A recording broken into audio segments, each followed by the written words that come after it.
This is technically my house now, Jenny. Dad left it to me in the will. The words hung in the air like icicles, sharp and cold, as my sister Amanda's voice cut through the cheerful Christmas music playing in the background. I stood frozen, the platter of gingerbread cookies I'd just baked still warm in my hands, as 20 pairs of eyes from various family members darted between us. Before we jump back in, tell us where you're tuning in from. And if this story touches you, make sure you're subscribed, because tomorrow I've saved something extra special for you. The beautiful colonial home that had been my sanctuary for the past 3 years, the one I'd lovingly restored room by room, the one that held all my dreams and plans, was suddenly being claimed by my sister with the casual cruelty of someone swatting a fly. Her husband Kyle smirked behind his eggnog, already mentally measuring the windows for new curtains. "We're thinking of turning your art studio into a home gym," he added, as if we were discussing something as trivial as a change in dinner plans. I felt the room spin slightly as I set down the cookies before they could tumble to the floor. "What are you talking about?" "Dad didn't leave you the house," I managed to say, my voice sounding distant even to my own ears. Amanda's perfectly manicured hand waved dismissively. "It's all there in black and white, little sister. I've got the paperwork in my purse. We've been nice enough to let you stay here rent-free, but Kyle and I have decided it's time to move in after the new year. You have until January 31st to find a new place." That's when I knew this wasn't an impulsive announcement. This was a calculated move, delivered in front of the entire family on Christmas Day, when I would be least expecting it, when fighting back would make me the villain who ruined the holiday. What my sister didn't know, what nobody knew, was that I had documents of my own, documents that would change everything. But that revelation would have to wait for the right moment. The disruptive event. 3 years earlier, I stood in the doorway of my childhood home, keys in hand, fighting back tears. My father had passed away just 2 months before after a brief but brutal battle with pancreatic cancer. His absence left a gaping hole in our small family. My mother had died years earlier, leaving just me, my older sister Amanda, and Dad to forge ahead as a unit. Or so I thought. The old colonial house in Pinewood, Michigan had been in our family for generations. Built in the 1930s, it boasted hardwood floors, crown molding, and enough character to fill a novel. It was also falling apart. The roof leaked in 3 places. The plumbing was temperamental at best, and the once charming wallpaper was peeling like old sunburn. "You sure you want to do this, Jen?" Tom Ramirez asked, setting down the last of my boxes in the dusty foyer. Tom had been my best friend since college, and one of the few people who hadn't disappeared when my life imploded the year before. "Not really," I admitted, surveying the daunting project I'd just committed to. "But I don't have many options right now." My former life in Chicago had been sleek and promising. Executive position at a marketing firm, swanky downtown apartment, and a fiancé who worked as a surgical resident at Northwestern Memorial. That life evaporated when I discovered my fiancé had been having an affair with a pharmaceutical rep for most of our relationship. The subsequent meltdown cost me not only my engagement, but also my job after I had a panic attack during a presentation to our biggest client. With my lease ending and my bank account dwindling, moving back to my hometown of Pinewood had seemed like my only option. When Dad got sick shortly after my return, any plans I might have made were put on hold as I became his primary caregiver. "Amanda could have helped more," Tom said quietly, opening windows to let fresh air circulate through the musty rooms. I shrugged, unwilling to rehash old grievances. "She has her own life, the kids, Kyle's political ambitions." I trailed off, knowing the excuses by heart. The truth was, Amanda had always been too busy for family responsibilities. While I'd put my life on hold to care for Dad, she'd managed to visit only twice during his 3-month illness, both times for less than a day. Her husband, Kyle, a state representative with his eyes on Washington, had accompanied her once, spending most of the visit on his phone in the hospital parking lot. "Family meeting tomorrow," I said, changing the subject. "Dad's lawyer wants to go over the will with both of us." Tom nodded, but his expression was worried. "Just be prepared, okay? Amanda has always had a way of getting what she wants." The next morning, I arrived at the law offices of Goldstein and Fritz 15 minutes early, anxious to get the meeting over with. The small conference room felt overly warm as I waited, flipping through a gardening magazine without absorbing any of the content. Amanda swept in exactly 10 minutes late, immaculately dressed in a navy pantsuit that probably cost more than my entire wardrobe. She air-kissed my cheek, leaving behind the scent of expensive perfume. "Jenny, you look tired. Have you tried that serum I sent you for the circles under your eyes?" Before I could respond, Mr. Goldstein entered with a leather portfolio. After expressing appropriate condolences, he cleared his throat and began outlining the contents of Dad's will. "The estate is relatively straightforward," he explained. "The house at 247 Maple Street is to remain in the family, with Jennifer to have lifetime residence rights. There is a life insurance policy to be divided equally between both daughters, and various personal effects as outlined in this document." I felt a small wave of relief. The house was staying in the family, and I could continue to live there. It wasn't ownership exactly, but it was security, something I desperately needed. Amanda's perfectly plucked eyebrows drew together. "What exactly does lifetime residence rights mean? Who actually owns the property?" Mr. Goldstein adjusted his glasses. "The property remains in the Cooper family trust. Jennifer has the right to live there for as long as she wishes. Should she choose to vacate the property, ownership would transfer to both daughters equally." Amanda's smile didn't reach her eyes. "I see. And the mortgage? There is still a mortgage, correct?" "Yes," the lawyer confirmed. "Approximately $137,000 remaining." "And who's responsible for that?" Amanda pressed. "The mortgage payments would be the responsibility of the resident. In this case, Jennifer." I felt my stomach drop. Dad had refinanced the house to pay for Mom's medical bills years ago. The monthly payment wasn't huge, but on my currently non-existent income, it might as well have been millions. Amanda's smile widened slightly. "Well, that settles things nicely," she said, gathering her designer purse. "Jenny, do keep us updated on how you're managing. I'm sure it must be difficult with your employment situation." After the meeting, I sat in my car in the parking lot, trying to process what had just happened. I had a house I couldn't afford. I had no job. I had a sister who clearly expected me to fail. My phone rang, breaking the silence. It was Diane Carter, our elderly neighbor who had been dropping off casseroles throughout Dad's illness.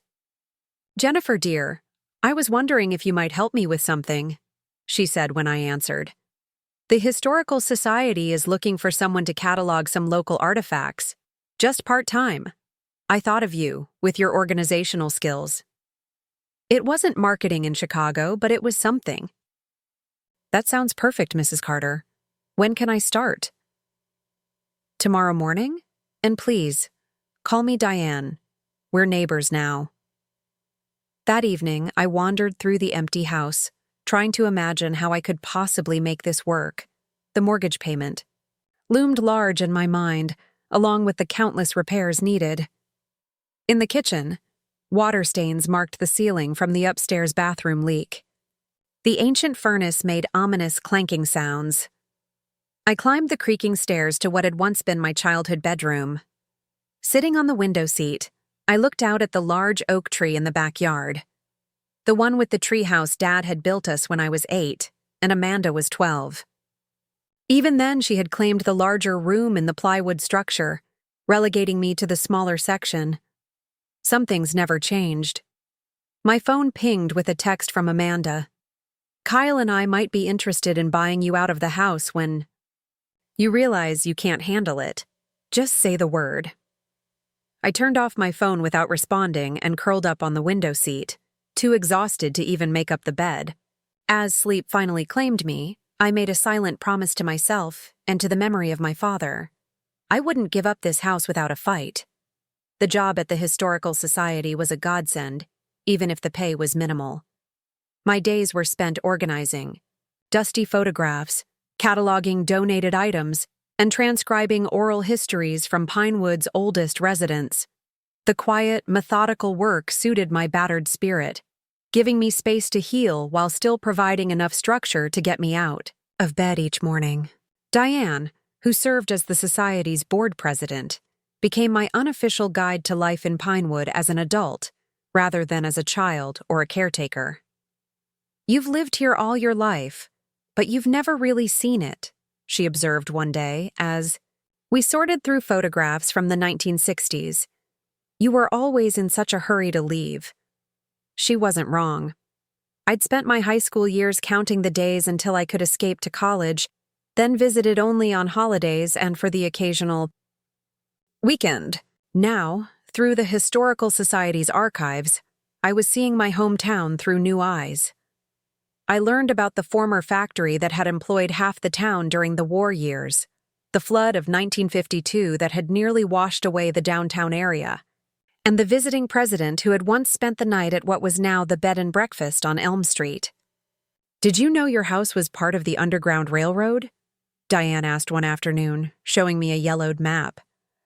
"That odd little storage space off the pantry, it used to be a hiding place." I hadn't known. In fact, I realized I knew very little about the house that had been in my family for generations. That evening, I explored the cramped space behind the pantry with new appreciation, running my hands along the rough wooden walls and imagining the courage of both those who had sought shelter there and those who had provided it. As weeks passed, I settled into a routine. Mornings at the Historical Society, afternoons working on the house, patching, painting, fixing what I could, and learning to live with what I couldn't. Tom drove down from Grand Rapids some weekends to help with bigger projects, and occasionally other friends from high school who had remained in Pinewood stopped by with tools or advice. The house began to transform under my attention, and so did I. The panic attacks that had plagued me in Chicago subsided. The constant knot in my stomach loosened. I started sleeping through the night again. The mortgage payments remained a challenge. My salary from the Historical Society covered utilities and groceries, but little else. I took on freelance marketing work when I could find it, writing copy for local businesses' websites and creating social media strategies for shops in the nearby outlet mall. Each month, I managed to scrape together just enough to make the mortgage payment, sometimes selling items I no longer needed on online marketplaces or picking up odd jobs. Each check I wrote felt like a small victory. Another month, the house remained mine. Amanda called occasionally, always managing to work the house into the conversation. "Just checking to see how you're managing that big old place," she'd say, her voice dripping with false concern. "Kyle and I were talking about what a burden it must be for you." Preparing and narrating this story took us a lot of time, so if you are enjoying it, subscribe to our channel. It means a lot to us. Now back to the story. I kept my responses vague and upbeat, unwilling to give her the satisfaction of knowing how close to the financial edge I often came. What I didn't tell her was how the house had become more than just shelter. It had become my purpose.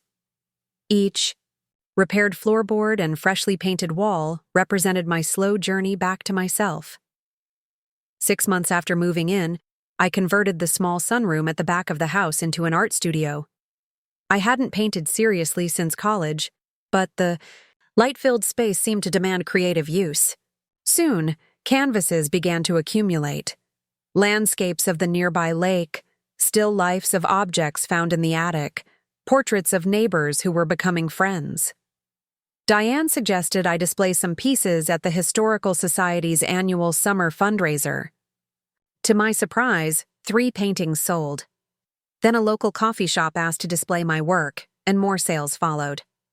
Nothing that would make me rich, but enough to start a small emergency fund for house repairs. Just before Christmas that first year, a pipe burst in the upstairs bathroom, sending water cascading through the kitchen ceiling. The emergency plumber's bill wiped out my savings and then some. Desperate, I swallowed my pride and called Amanda. I hate to ask, but I'm in a bit of a bind, I explained after exchanging pleasantries. The plumbing emergency wiped me out, and I'm worried about making this month's mortgage payment. The silence on the other end stretched uncomfortably long before Amanda spoke. Well, this is exactly what Kyle and I were concerned about. You've taken on more than you can handle with that house. It's just a temporary setback, I assured her. I've got 2 commissions coming in next month and… Jenny, she interrupted, be realistic. You're barely making ends meet with your little hobby paintings and that volunteer job. It's not volunteer. I get paid, I corrected. Barely, she countered. Look, Kyle and I are prepared to make you an offer. We'll buy out. Your interest in the house, you can use the money to get a fresh start somewhere more manageable for your situation. The condescension in her voice made my teeth clench. I'm not selling my interest in the house, Amanda. I just need a loan to get through this month. I'll pay you back. Another long pause. How much? 1,500, I said, hating every syllable. I'll transfer it to your account, she said finally. But Jenny, you need to think about the future. This isn't sustainable. The money appeared in my account the next day, along with a text message. This is a loan, not a gift. We'll discuss repayment terms after the holidays. I made the mortgage payment on time, but Amanda's words echoed in my head. Was I being unrealistic? Was I clinging to the house out of sentiment, unable to face the fact that I couldn't afford it?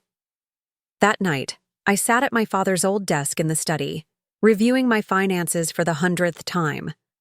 The desk had always intimidated me as a child, a massive oak piece with dozens of small drawers and compartments. Dad had kept it meticulously organized, each space dedicated to specific documents or tools. Absent-mindedly, I ran my fingers along the edge of the desk, feeling a slight gap in the wood. Curious, I pressed harder, and to my surprise, a small, hidden drawer popped open. Inside was a sealed envelope with my name written in my father's distinctive handwriting. With trembling fingers, I broke the seal and unfolded the letter inside. My dear Jennifer, if you're reading this, it means you've found my hiding spot, the one I showed you when you were 10, and you needed a place to keep your diary safe from your sister's prying eyes. I always knew you'd remember when the time was right. There are things I couldn't say in my will, legal complications that Mr. Goldstein advised against putting in writing officially.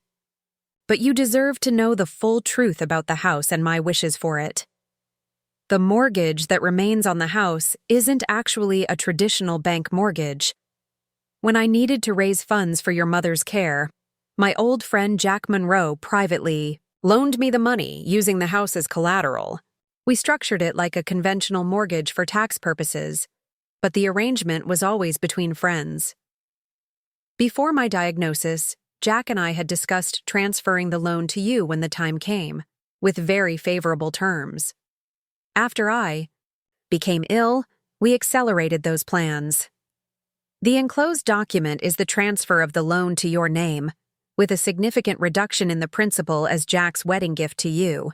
He always had a soft spot for you since you helped his daughter through that rough patch in high school. What this means, Jen, is that you essentially control the fate of the house. If Amanda tries to force a sale or take advantage, remember that the lien holder has significant power. Jack has signed everything over to you to handle as you see fit. I know this puts you in a difficult position with your sister, which is why I've kept it between us. Amanda has always had her eye on the larger prize, while you've valued the things that truly matter. The house belongs with you. The one who came home. The one who stayed. The one who cared for not just me, but the legacy our family built. Use this knowledge wisely and fairly. And remember that I am proud of you, not for what you own, but for who you are. All my love. Dad enclosed with the letter was a legal document transferring the mortgage loan to my name, effectively making me both the resident of the house and the holder of the lien against it. The principal amount had been reduced by nearly half, making the monthly payments much more manageable with my growing art income. I sat back in the chair, stunned. Dad had given me not just a place to live, but a position of strength. I could never be forced out as long as I held the mortgage note. For a long moment, I considered calling Amanda to explain the situation, but something held me back. The memory of her dismissive tone, her assumption that I would fail, her eagerness to claim the house for herself. All of it suggested that sharing this information now would only lead to more conflict. Instead, I carefully refolded the letter and documents and placed them in a fireproof lockbox. This was information I would keep to myself, at least until I needed it. Until then, I would continue making the mortgage payments to myself, building up savings while maintaining the appearance of financial struggle when Amanda inquired. It wasn't entirely honest, but it gave me time. Time to strengthen my position, time to build my art business, time to fully claim my place in the house and in Pinewood, time to become someone who couldn't be easily dismissed or manipulated. As snow began to fall outside the study window, I made a decision. I would give myself 2 more years. 2 years to establish myself as an artist, to complete the major renovations on the house, to become financially secure enough that when the truth eventually came out, I would be speaking from a position of success rather than desperation. Amanda could wait. The house, my house, and I had all the time in the world. Part 2. The unfamiliar environment. The morning after discovering my father's letter, I woke up with a strange mixture of emotions swirling through me. Relief that I wasn't as financially vulnerable as I'd believed, anger at the deception that had been necessary, and an odd sense of responsibility that weighed heavier than the mortgage ever had. Dad had trusted me with this information, with the future of our family home. The question now was what to do with that trust. I made coffee, in the kitchen, watching snow accumulate on the back porch. 2 more years, I had promised myself. 2 years to transform both the house and my life before confronting Amanda. The timeline felt both generous and impossibly tight. My phone chimed with a text from Amanda. "The money hit your account yesterday. Let's discuss repayment after new." Years. I'm thinking we convert it to part of a buyout. I set the phone down without responding. Her persistence in trying to claim the house only strengthened my resolve to protect it. Later that day at the Historical Society, Diane noticed my distraction as I mislabeled 3 consecutive photographs. "Something's troubling you," she observed, gently correcting my work. "Is it the house?" I hesitated, uncertain how much to share. "I found out some new information about my father's wishes. It's complicated." Diane's weathered hands stilled on the photo she was holding. "Families often are, especially when it comes to inheritance. Your sister's still pressuring you about the house?" I nodded, surprised by her perception. "Some people see property as nothing but dollar signs," she said. "Others understand that a house can be a connection to the past and a foundation for the future. It's about more than boards and nails." "That's exactly it," I agreed. "Amanda sees the market. Value, I see. Home." Diane smiled knowingly. "Harold, your father, understood that difference between you two. It's why he always spoke about you taking over the house someday, even years ago." This was news to me. "He talked about that?" "Oh, yes. At garden club meetings, town functions. He'd mention how you had his mother's eye for beauty, how you noticed the same details in the house that she had. Amanda was always more like your grandfather, ambitious, looking toward the next opportunity." The validation that Dad had seen these differences long before his illness provided unexpected comfort. I hadn't been imagining the special connection we'd shared with the house. The thing about houses, Diane continued, is that they respond to the care they're given. Some people can live in a place for decades without ever truly inhabiting it. Others move in and within months, it's as if the house has been waiting for them all along. She patted my hand. This house was waiting for you, Jennifer. That evening, I stood in the center of the living room, seeing it with fresh eyes. Dad had maintained the house, but he'd never been one for decorating or updates. The room retained much of the same furniture and color scheme from my childhood. It was comfortable but dated, familiar but not quite mine. If I was committing to this house, to this life, I needed to make it truly reflect who I was now, not who I had been or who my parents had been. With newfound determination, I grabbed a notebook and began sketching ideas for each room, considering what to keep for its history and what to change to create my future. The next morning, armed with paint samples and a small budget set aside from my art sales, I began the transformation with the living room walls. The faded beige that had been there since the 1990s gave way to a soft sage green that brought out the details in the original crown molding. Tom arrived that weekend with his toolkit and immediate opinions on my color choice. "It's very green," he observed. "It's called Meadow Breath," I informed him, rolling another stripe up the wall. "Of course it is," he laughed, but picked up a roller to help. "So, what brought on this sudden renovation fever?" I hesitated, not ready to share my father's letter even with Tom. "Just time for a change. If I'm staying, I want it to feel like my house, not my parents' house." As Tom departed, Diane organized the remaining neighbors into a system for ensuring the vulnerable residents of our street were safe and warm. Mrs. Abernathy from 2 doors down, who had a gas stove, offered her kitchen for anyone who needed hot food. Mr. Patel, whose daughter had installed a generator the previous year, opened his basement as a charging station for phones and medical devices. I found myself designated as a check-in point for several elderly neighbors, given the central location of my house and the newly rediscovered fireplace, which was soon radiating welcome heat throughout the first floor. That evening, as darkness fell early over the frozen landscape, my living room filled with neighbors seeking warmth and company. Someone brought a guitar, someone else produced a flask of brandy to supplement Diane's Irish coffee, and impromptu fireside stories emerged as naturally as if we'd planned the gathering for weeks. I looked around the room, lit only by firelight and a few battery lanterns, and felt a strange sense of rightness. These people, some I had known since childhood, others I had only met since returning, were sharing my space, creating a momentary community within these old walls. Mrs. Abernathy, perched on the edge of my sofa, patted my hand. "Your father would love seeing the house like this," she said softly, full of life again.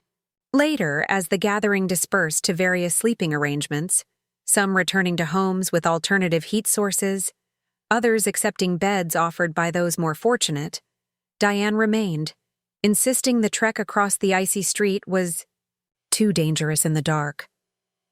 We sat by the dwindling fire, wrapped in quilts I'd found in the linen closet. "Thank you," I said, watching the flames cast dancing shadows on the newly painted walls.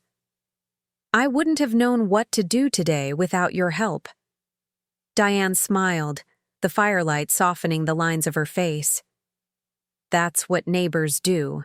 Something your generation often forgets. We're meant to rely on each other." "I'm not sure I've ever really had that," I admitted. "Even growing up here, we kept to ourselves mostly. Dad was private, and after Mom died, we became even more isolated. In Chicago, I barely knew my neighbors' names. Well, now you know, not just names, but who makes the best sourdough bread, who can fix a generator, and who to avoid if you don't want to hear the same fishing story 3 times in one evening." She chuckled. "That's real wealth, Jennifer."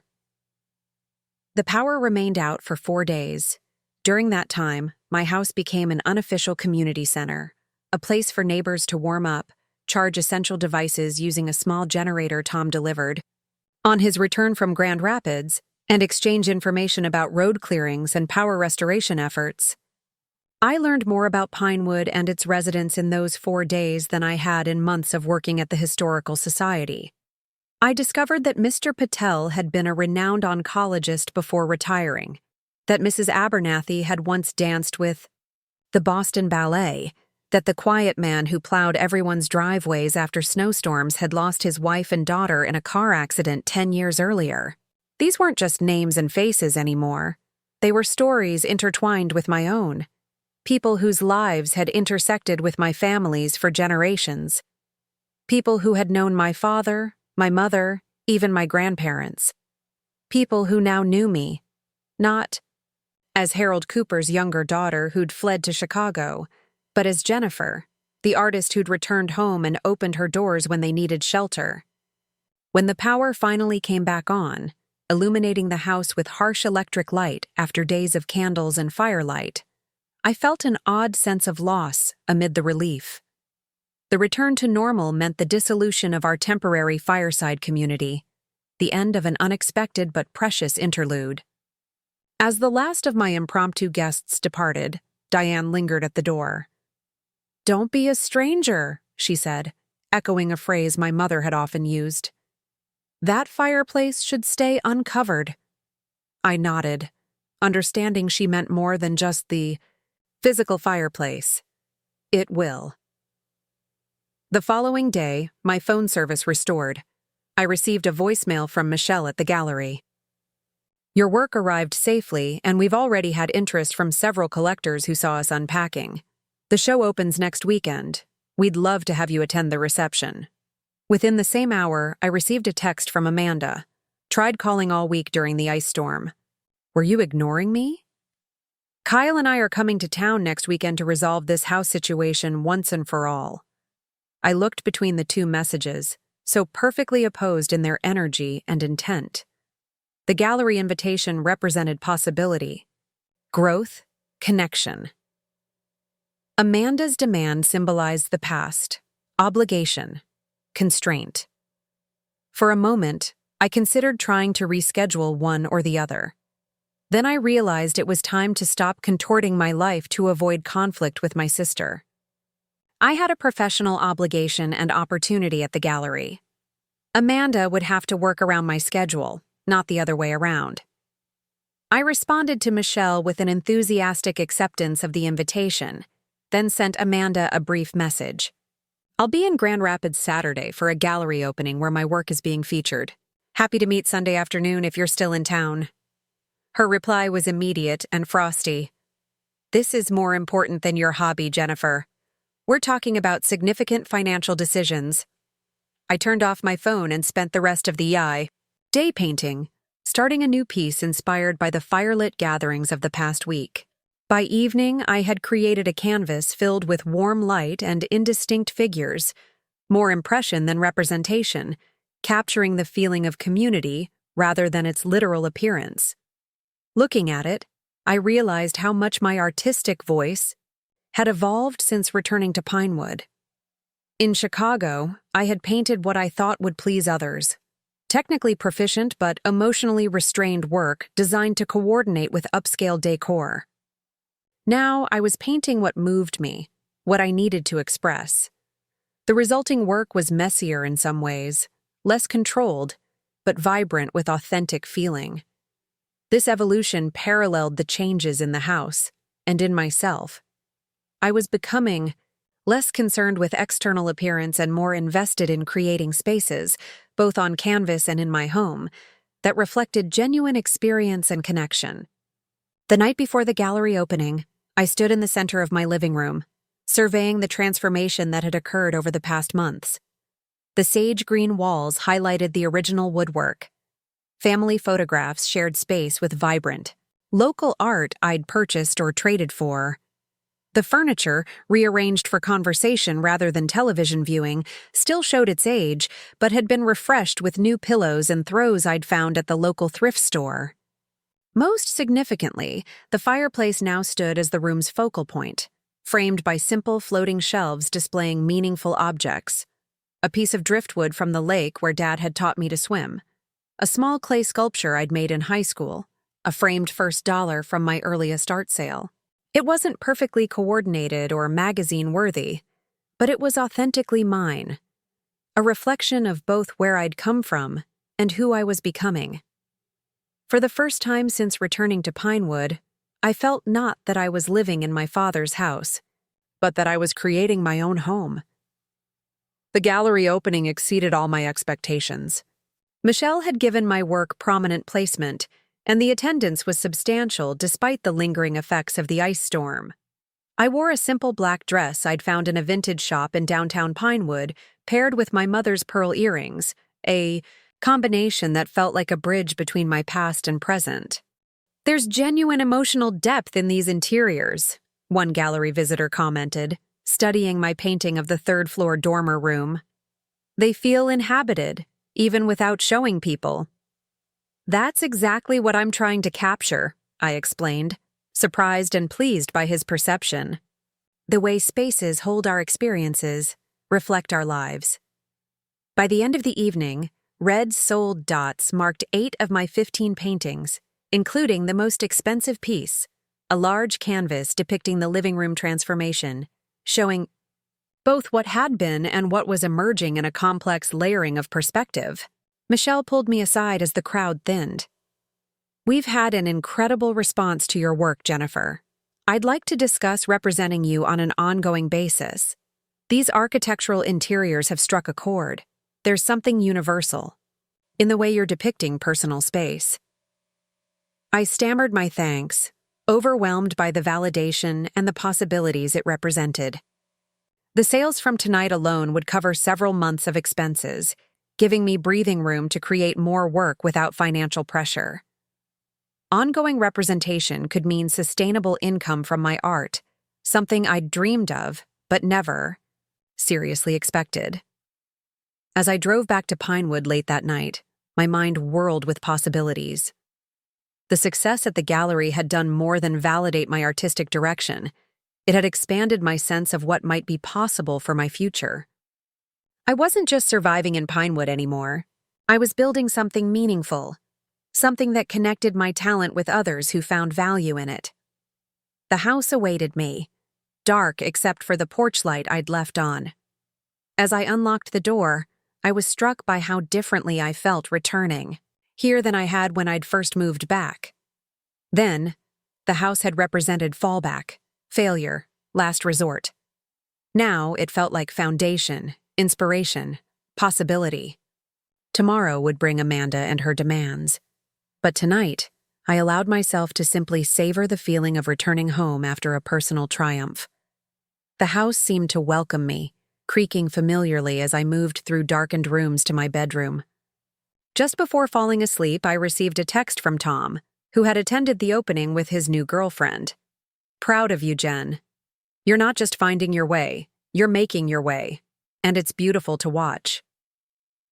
Morning came too quickly, sunshine streaming through windows I'd forgotten to close the curtains on. I allowed myself a leisurely breakfast, reliving moments from the gallery opening and planning which rooms to paint next for my continuing series. The doorbell rang at precisely noon. Amanda had always been punctual when it suited her agenda. I took a deep breath, squared my shoulders, and opened the door to find her and Kyle on the porch, both dressed as if for a business meeting rather than a family visit. "Jennifer?" Amanda nodded coolly, stepping past me into the foyer without waiting for an invitation. "We have a lot to discuss." Kyle followed, his eyes scanning the renovated spaces with calculating assessment.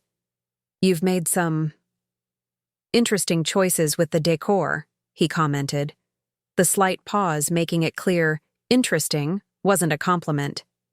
"Would you like coffee?" I offered, determined to maintain composure. "This isn't a social call," Amanda replied, removing her designer coat and draping it over the stair railing. "We need to discuss your repayment plan and the future of the house." I led them into the living room, noticing Kyle's raised eyebrows at the fireplace that now dominated the space. "That wasn't here before," he remarked. "It was always here," I corrected. just covered up, like a lot of things in this house. The subtle reference to hidden truths was lost on them as they perched uncomfortably on the edge of my sofa, looking like corporate executives preparing to deliver bad news to an underperforming employee. Amanda opened her sleek leather portfolio, extracting a document with fluorescent sticky tabs marking various pages. "We've had the house appraised," she announced without preamble. "The current market value, even considering its age and needed repairs, is substantial. Kyle and I are prepared to buy out your residence rights at a generous percentage." I accepted the document she thrust toward me, scanning numbers that had clearly been calculated to seem impressive while significantly undervaluing both the property and my legal interest in it. "I'm not interested in selling," I said simply, handing the document back. Amanda's perfectly shaped eyebrows drew together. "Jennifer, be reasonable. You can barely afford the mortgage payments. You had to borrow from me just to make 1 month. This offer would give you enough to start fresh somewhere more suitable for your situation." The last word hung in the air between us, laden with judgment about my career, my finances, my choices. In the past, it would have stung, making me doubt myself and my decisions. Now, it merely revealed how little she understood about what I valued. "My situation is actually quite good," I replied evenly. "My work is being represented by a gallery in Grand Rapids, and I sold 8 paintings just last night. I don't need to start fresh somewhere else.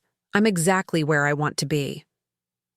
Kyle leaned forward, adopting what I assumed was his negotiating posture. "Jennifer, real estate in this area is appreciating rapidly.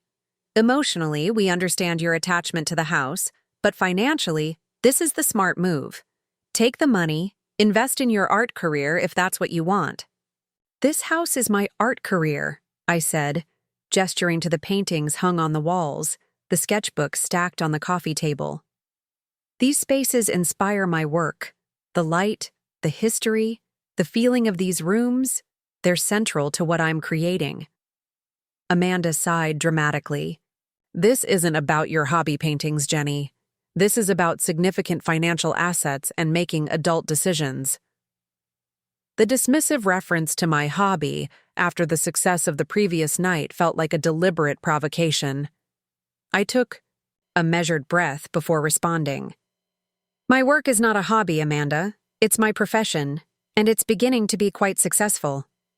More importantly, though, I don't need your approval or understanding of my choices. This house is my legal residence for as long as I choose, as specified in Dad's will. A will you benefit from while I'm left with nothing but a theoretical future interest if you ever decide to leave." Amanda's voice rose slightly. "It's not fair, and you know it. I'm the oldest. I have a family, responsibilities. You're just painting pictures and playing house."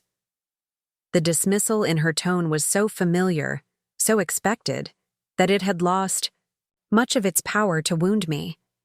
Instead, I felt a wave of sadness for the sister who had never seen me clearly, who had always been too focused on external markers of success to recognize other forms of value.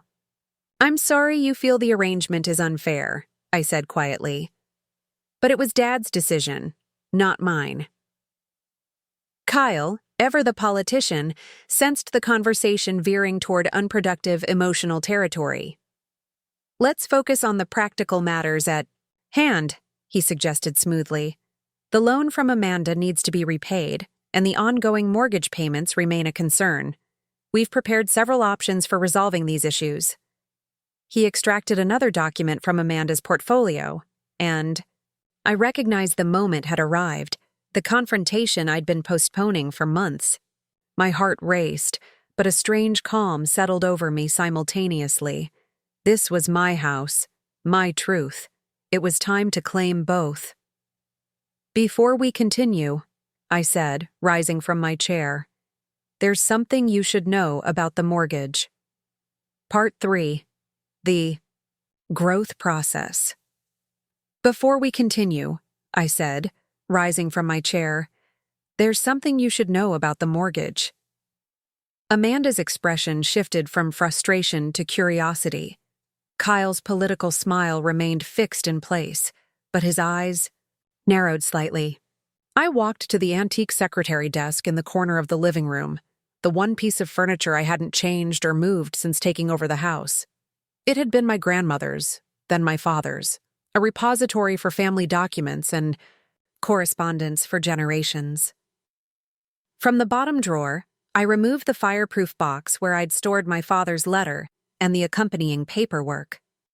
Dad left me more than just residence rights, I explained, returning to my seat.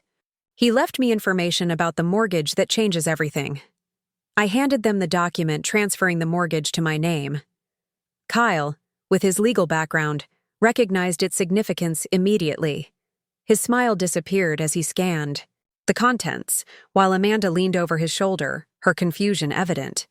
"I don't understand," she said, looking between the paper and me. "What is this?" Kyle cleared his throat. "It appears that your father transferred the mortgage loan to Jennifer. She's essentially both the occupant and the lien holder." He turned. To me, professional assessment replacing his earlier condescension. "How long have you had this?" "I found it a few months ago," I admitted. Dad left it in a hidden compartment in his desk along with a letter explaining his wishes. Amanda snatched the document from Kyle's hands. "This can't be legal. Dad wouldn't cut me out like this." "He didn't cut you out," I explained patiently. "The house still belongs to both of us if I ever choose to leave. But he wanted to ensure I couldn't be forced out against my will." "Against your will?" Amanda's voice rose. "Who was forcing you out? We made a generous offer." "An offer I didn't ask for or want," I pointed out. "And you've been pressuring me about the house since before Dad's funeral." Kyle placed a restraining hand on Amanda's arm, his legal mind clearly calculating this new reality. "The document appears legitimate," he said quietly. "If Jennifer holds the mortgage note, our leverage is significantly reduced." "Leverage?" I repeated, the word crystallizing everything wrong with their approach. "Is that how you see family? Relationships as points of leverage?" Amanda stood abruptly, pacing the room with agitated steps. "This is so typical," she fumed. "You were always Dad's favorite, always the special one who needed extra protection and consideration." The accusation stung, not because it was true, but because it revealed how deeply Amanda had misunderstood both me and our father. "That's not what this was about," I said. "Dad knew you have your own life, your own success. This house wasn't important to you until you saw it as an asset to be acquired." Kyle, ever practical, attempted to steer the conversation back to concrete terms. "Regardless of the emotions involved, we need to address the financial realities. Jennifer, are you planning to call in Amanda's loan?" I shook my head. "That was never my intention. In fact, I'd like to repay it from the proceeds of my art sales." I turned to face my sister directly. "I don't want your money, Amanda. I just want to keep my home." For a brief moment, something flickered in Amanda's eyes. Perhaps recognition of my sincerity, or maybe just calculation of her limited options. Then her expression hardened once more. "This isn't over," she declared, gathering her coat and portfolio. "Dad's decision may not have been made with full capacity. His illness." "Don't go there," I interrupted, a rare flash of anger breaking through my composure. "Don't you dare suggest Dad wasn't thinking clearly when he made provisions for this house. He knew exactly what he was doing and why." Kyle, sensing the conversation had reached an unproductive point, guided Amanda toward the door. "We should consult with our attorney before continuing this discussion," he murmured. "Review our options." At the threshold, Amanda turned back, her expression a complex mixture of anger, confusion, and something that might have been hurt. "You've changed, Jennifer," she said, as if making an accusation. I met her gaze steadily. "Yes," I agreed. "I have." After they left, I sat alone in the quietness of the living room. emotions swirling like storm clouds. The confrontation had gone differently than I'd imagined during those months of preparation. I'd expected to feel triumphant, vindicated. Instead, I felt a complicated sadness for the relationship with my sister that seemed more damaged than ever. The phone rang, breaking my reverie. It was Michelle from the gallery. "Jennifer, wonderful news. 2 more of your pieces sold this morning, and we've had an inquiry about commissioning work for a historic home renovation in Holland. Are you interested?" The question pulled me back from the emotional aftermath of Amanda's visit to the concrete reality of my evolving career. "Yes," I said, feeling my spirits lift. "I'm definitely interested." Over the following week, I channeled my conflicted feelings about Amanda into my work, producing 3 new paintings in a flurry of creative energy.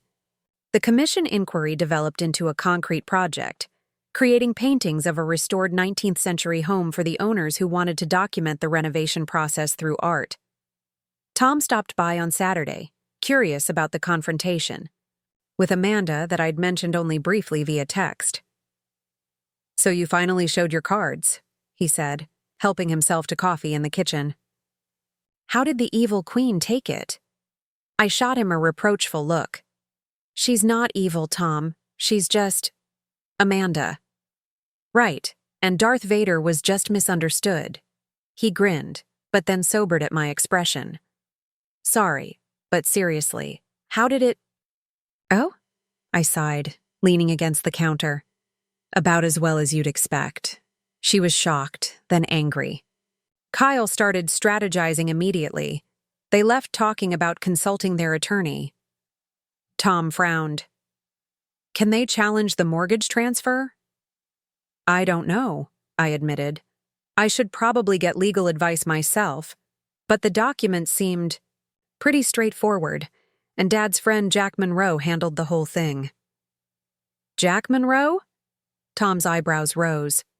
"The Jack Monroe who runs like half the real estate developments in the county? That's who held your dad's mortgage?" I nodded, realizing I'd never made the connection. "They were friends from way back. The letter said Jack had a soft spot for me because I helped his daughter through something in high school." Tom snapped his fingers in recognition. "Claire Monroe. I remember her.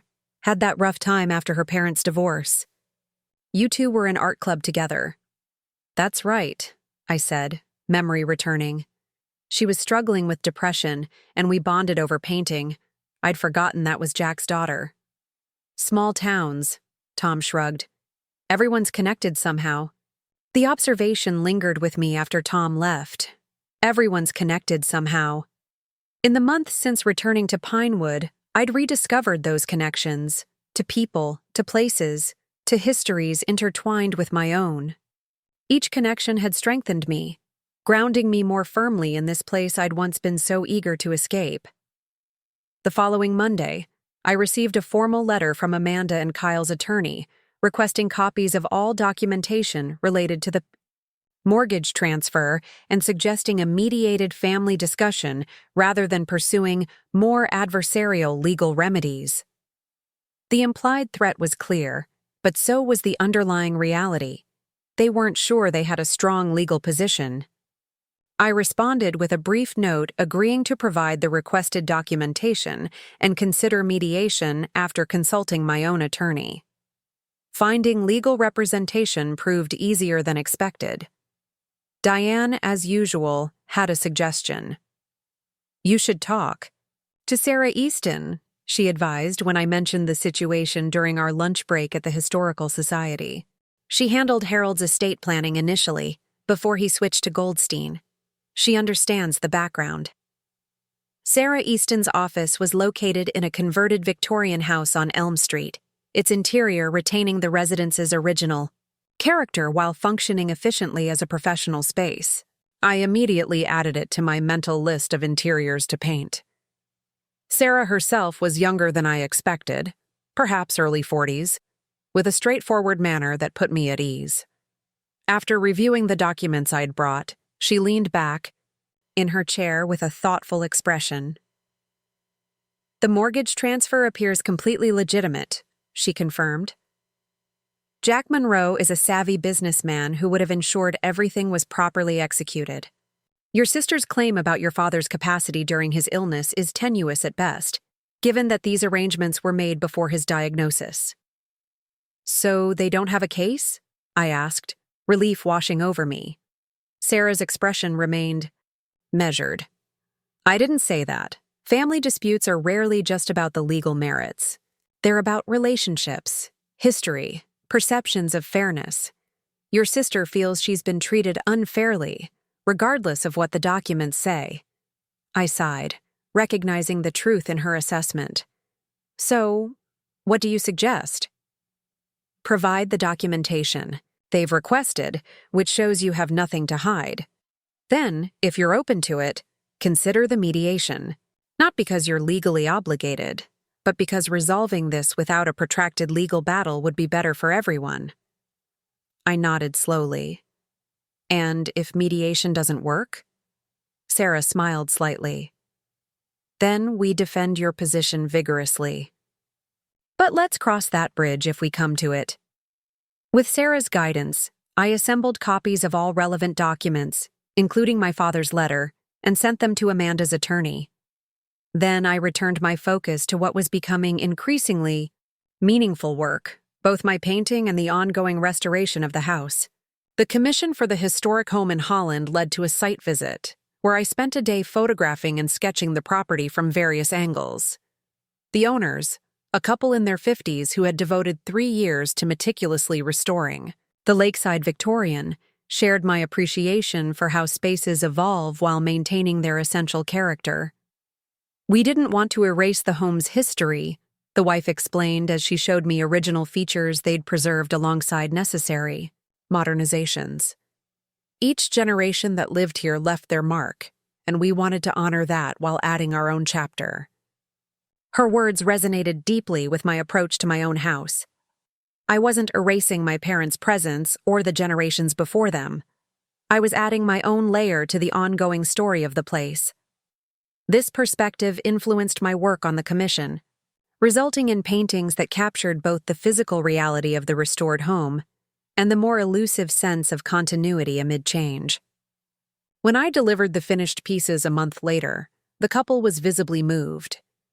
"You've captured exactly what we felt but couldn't express," the husband said, studying a canvas that showed the transition from old to new in the home's kitchen space. How the past remains present, even as things transform. Their response affirmed what Michelle at the gallery had recognized, that my work was touching something universal in how people relate to personal spaces. As I drove back to Pinewood that evening, I found myself thinking about Amanda and our conflicting relationships with our family home. For me, the house had become a vessel for growth and creative expression. For Amanda, it represented something different. Perhaps a tangible connection to our parents that she felt she was being denied, or simply an asset she believed she deserved. Understanding the emotional underpinnings of her position didn't change my resolve to protect my home, but it did soften my anger at her attempts to claim it. Spring arrived with its customary Michigan fickleness, warm, sunny days interspersed with sudden snow flurries and biting winds. The garden that had lain dormant through winter began showing tentative signs of life, crocuses pushing through half-frozen soil, buds forming on the lilac bushes that lined the side yard.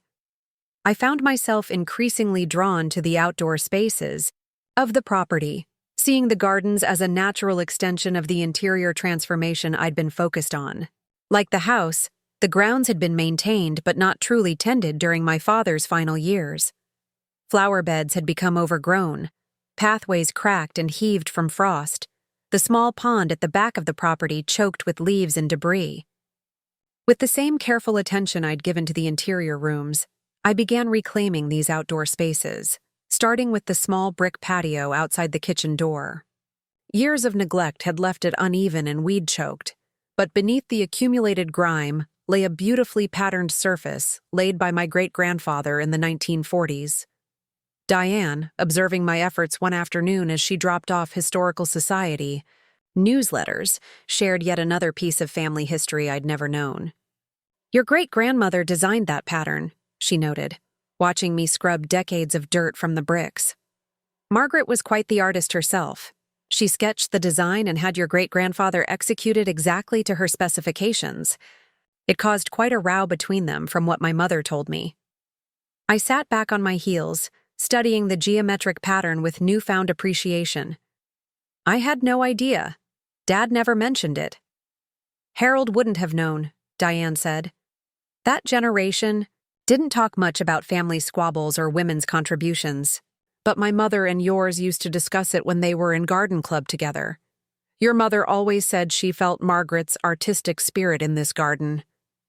The revelation that my creative leanings might have deeper roots than I'd realized, not just from my father's aesthetic appreciation, but from a great-grandmother who had imposed her artistic vision on her physical surroundings, felt like discovering a missing puzzle piece in my understanding of myself. With renewed enthusiasm, I expanded my restoration efforts to the entire yard, uncovering other touches that now seemed clearly attributable to Margaret's influence. The unusual curved pathway leading to what had once been a rose garden, the strategic placement of flowering shrubs to create what gardeners call rooms within the landscape. As I worked, I found myself imagining this woman I'd never met, imposing her artistic vision on her surroundings just as I was doing. Separated by generations, but connected by similar impulses. In my mind, she became a kind of spiritual mentor, guiding my choices as I restored what she had created and adding my own contributions to her foundation. My outdoor efforts attracted attention from neighbors, who began stopping by with plant divisions from their own gardens, advice about local growing conditions, and occasionally physical help with the heavier tasks. Mr. Patel, whose immaculate garden I had admired from afar, appeared one Saturday morning with several heirloom vegetable seedlings and proceeded to demonstrate the proper way to prepare soil for tomatoes. "The secret is eggshells," he confided, crushing them into the dirt with practiced hands. "Calcium prevents blossom end rot." These casual interactions gradually wove me more deeply into the community fabric. I was no longer just Harold Cooper's daughter who had returned after fleeing to Chicago, no longer merely the artist who lived in the old Cooper place. I was becoming Jennifer in my own right, a neighbor who shared surplus zucchini, who helped with the Historical Society's spring fundraiser, who painted local scenes that captured familiar places in new ways. In late April, Michelle called with news that a regional arts publication wanted to feature my work in an article about emerging Michigan artists. "They're particularly interested in how your architectural interiors and garden paintings reflect themes of renewal and transformation," she explained. "They'd like to interview you and photograph both your work and your own renovated spaces, since they've become so central to your artistic practice." The opportunity was flattering, but also somewhat intimidating. The house and gardens, while significantly improved, were still works in progress. More concerning was the prospect of publicly revealing aspects of my personal journey that remained tender and private. Tom, as usual, cut through my hesitation with his trademark bluntness when I called to discuss my concerns. "Let me get this straight," he said. "You're worried about being featured in a magazine that could boost your career and validate everything you've been working toward? Jen, sometimes I wonder about your self-preservation instincts." "It's not that simple," I protested. "The house isn't finished, my work is still evolving, and they want personal background for context. It feels exposing." "That's kind of the point of profiles," he observed dryly. "Look, you don't have to tell them everything, but your story is compelling. Coming home, rediscovering yourself through renovating this place, finding artistic success in the process. That's the kind of narrative people connect with." He was right, of course. After sleeping on the decision, I called Michelle back and agreed to the interview, setting a date 3 weeks out to give me time to complete a few more pressing projects around the house. The following day, a less welcome communication arrived, a formal invitation to the mediation session Amanda's attorney had proposed. The suggested date was just 2 days before my scheduled interview and photo shoot. I called Sarah Easton for advice, wondering if I should try to reschedule one or the other. Keep both appointments, she recommended after considering the situation. The timing might actually work in your favor. Going into mediation with a pending profile about your work and its connection to the house reinforces your legitimate attachment to the property. It's not just about financial interest, it's about your professional identity. Sarah's strategic thinking made sense, but it meant I would be facing an emotionally challenging confrontation with my sister immediately before opening my home and work to public scrutiny. The prospect left me feeling vulnerable on multiple fronts. That evening, seeking perspective, I visited the property's small family cemetery plot, a tradition dating back to when the original farmhouse had been built in the 1870s. Located in a quiet corner behind a stand of ancient maple trees, the modest plot contained the graves of 4 generations of Coopers, including my parents. I hadn't visited often since the funeral, finding the tangible reminder of loss too painful in those early months. Now, with spring softening the landscape and new challenges looming, I felt drawn to this physical connection to my family's history. Sitting on a stone bench beside my parents' graves, I spoke aloud as if they could hear me, sharing my concerns about the upcoming mediation and the magazine feature, my progress with the house, my evolving artistic identity. The one-sided conversation felt both foolish and comforting, a way of processing my thoughts while maintaining a connection to those who had shaped me. "I wish you could see what I'm doing with the place," I said, addressing my father's headstone. "I think you'd approve of most of it, though maybe not the purple door." The door in question, the kitchen entrance that opened onto the newly restored patio, had been an impulse decision, a vibrant aubergine that complemented the brick pattern while making a distinctly contemporary statement. Every time I approached the house from the garden, the unexpected color gave me a small jolt of pleasure, a reminder that tradition and innovation could coexist harmoniously. As I rose to leave, a strange certainty settled over me, that I was exactly where I needed to be, doing exactly what I was meant to do. Whatever challenges the coming weeks might bring, I would face them from a position of authentic purpose rather than defensive reaction. This clarity carried me through the final preparations for both the mediation and the interview. I completed the kitchen renovation that had been half-finished for months, finally replacing the dated countertops with butcher block surfaces that honored the home's age, while improving its functionality. I framed several new paintings for the magazine photo shoot, selecting pieces that best represented my artistic evolution. The day before the mediation, I received an unexpected visitor. Claire Monroe, Jack's daughter, whom I'd helped through a difficult period in high school, appeared at my door with a small wrapped package. "Dad mentioned he'd transferred the mortgage to you," she explained after initial greetings and catching up. "He also heard through the local grapevine that there might be some family dispute about it. He wanted you to have this." The package contained a folder of additional documentation, copies of the original loan agreement between Jack and my father, subsequent modifications they'd made, and a personal letter from Jack confirming that the transfer had been my father's explicit wish, conceived well before his illness. "Dad doesn't like to get involved in family disputes," Claire explained, "but he wanted to make sure you had everything you might need if questions arose about his arrangement with your father." Her thoughtfulness, and Jack's, left me momentarily speechless. "Thank you," I finally managed.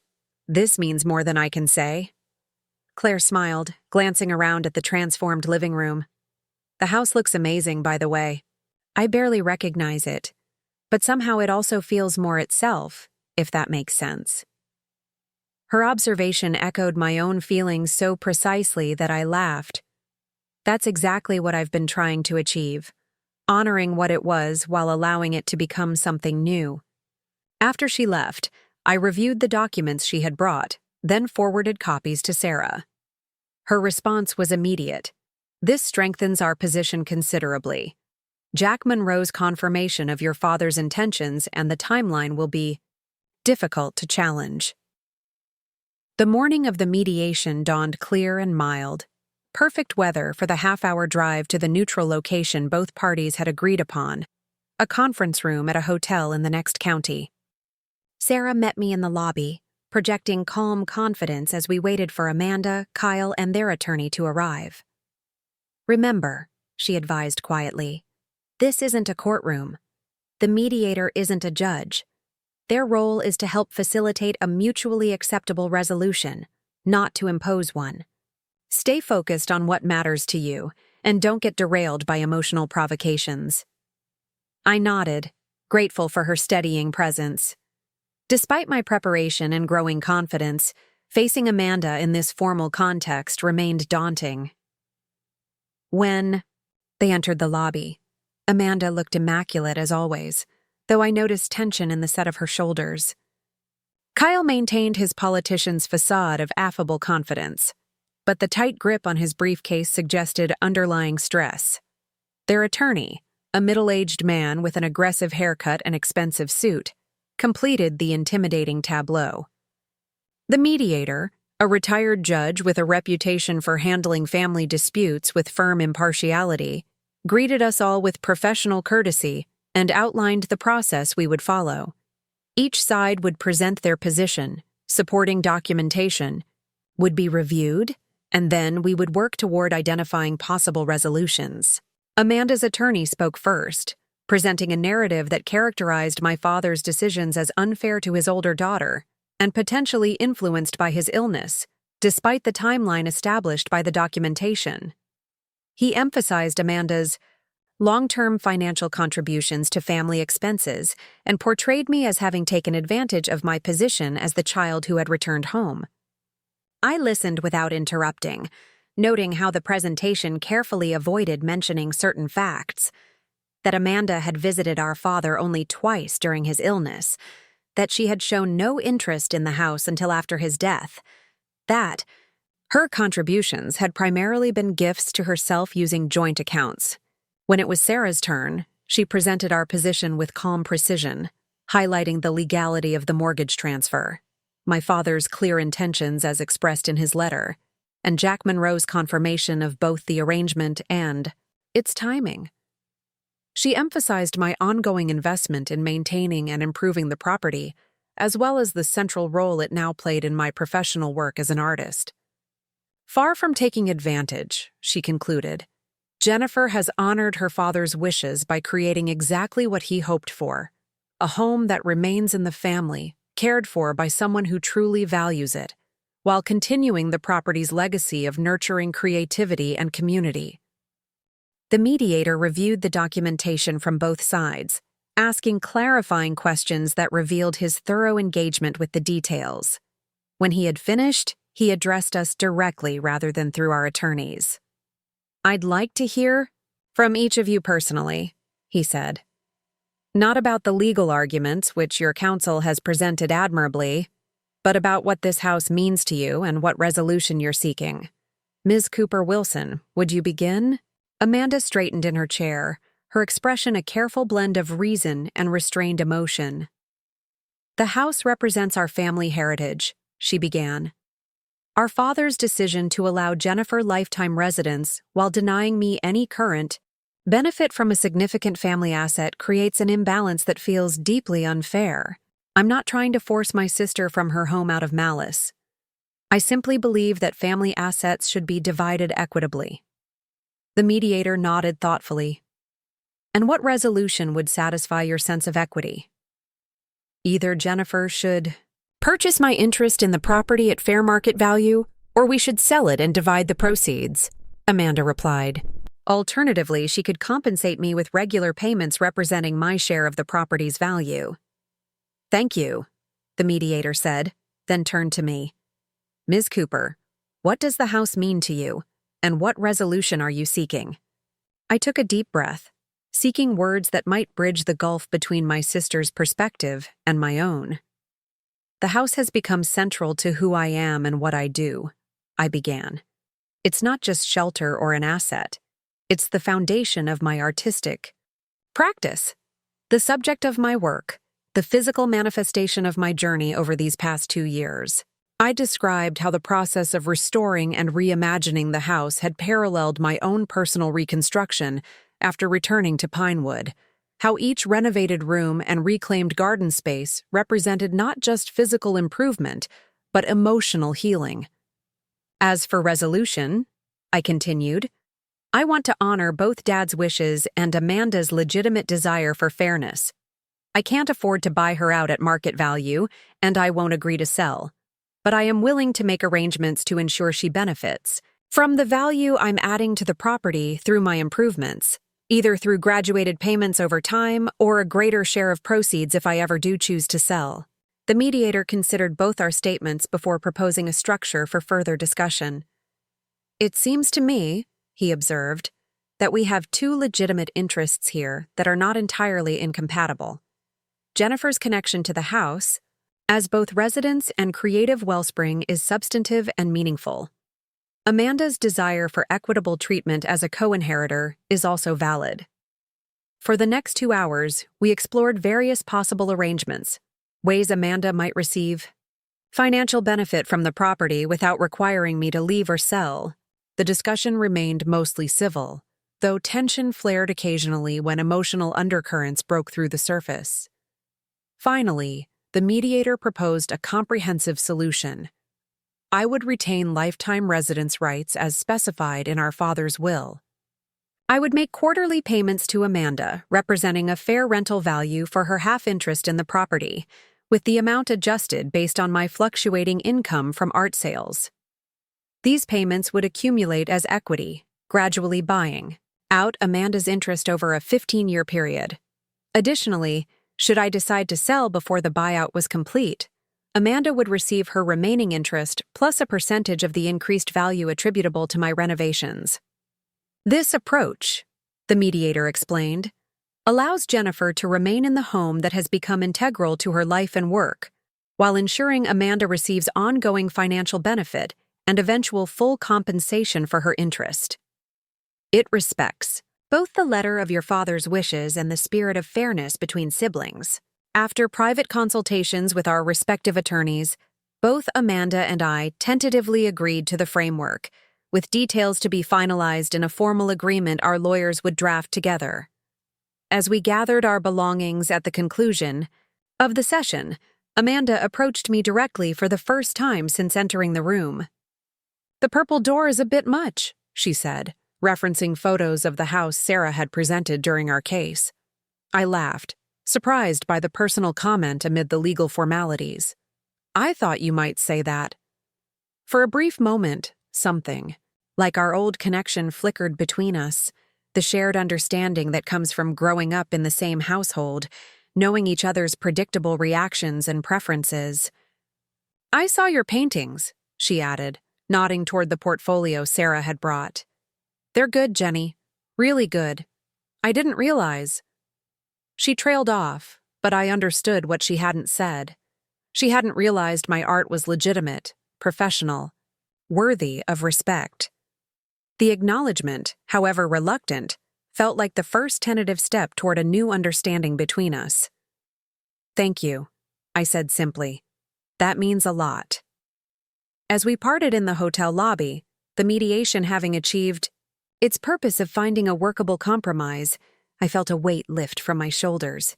The house was secure.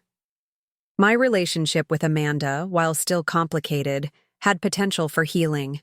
And tomorrow, I would share my work and my transformed home with the wider world.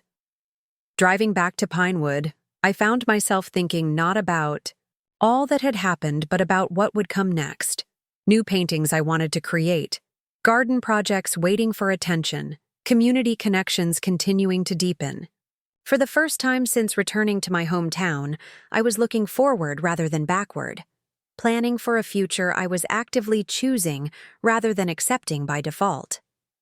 The revelation almost made me miss my turn, and I laughed at myself as I corrected course.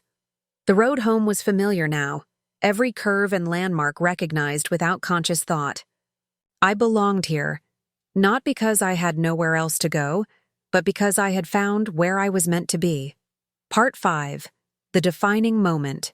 Christmas Eve arrived with picture-perfect snowfall, transforming Pinewood into a scene worthy of a holiday card. I spent the morning making final preparations, arranging fresh greenery on the mantelpiece, setting out guest towels in the recently renovated upstairs bathroom, checking the refrigerator one last time to ensure I had all ingredients for tomorrow's dinner.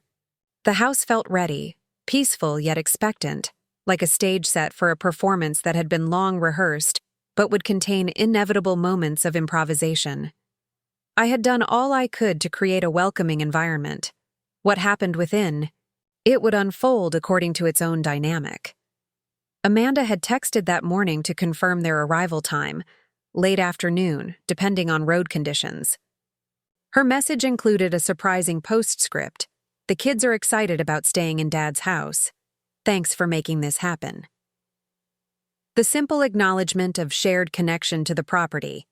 Dad's house, rather than your house, or the house. I should own, suggested a subtle but significant shift in her perspective. Perhaps the legal resolution of our conflict had created space for more generous emotional responses. Or maybe the approaching holiday had softened her habitual competitiveness. Whatever the reason, I welcomed this hint of warmth. As midday approached, unexpected visitors arrived. Diane and several other neighbors bearing holiday treats and small gifts.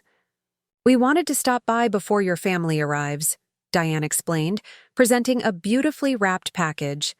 Just a little something to celebrate your first Christmas hosting in the renovated house. The impromptu gathering filled the kitchen, with laughter and conversation as neighbors admired recent improvements and shared community news.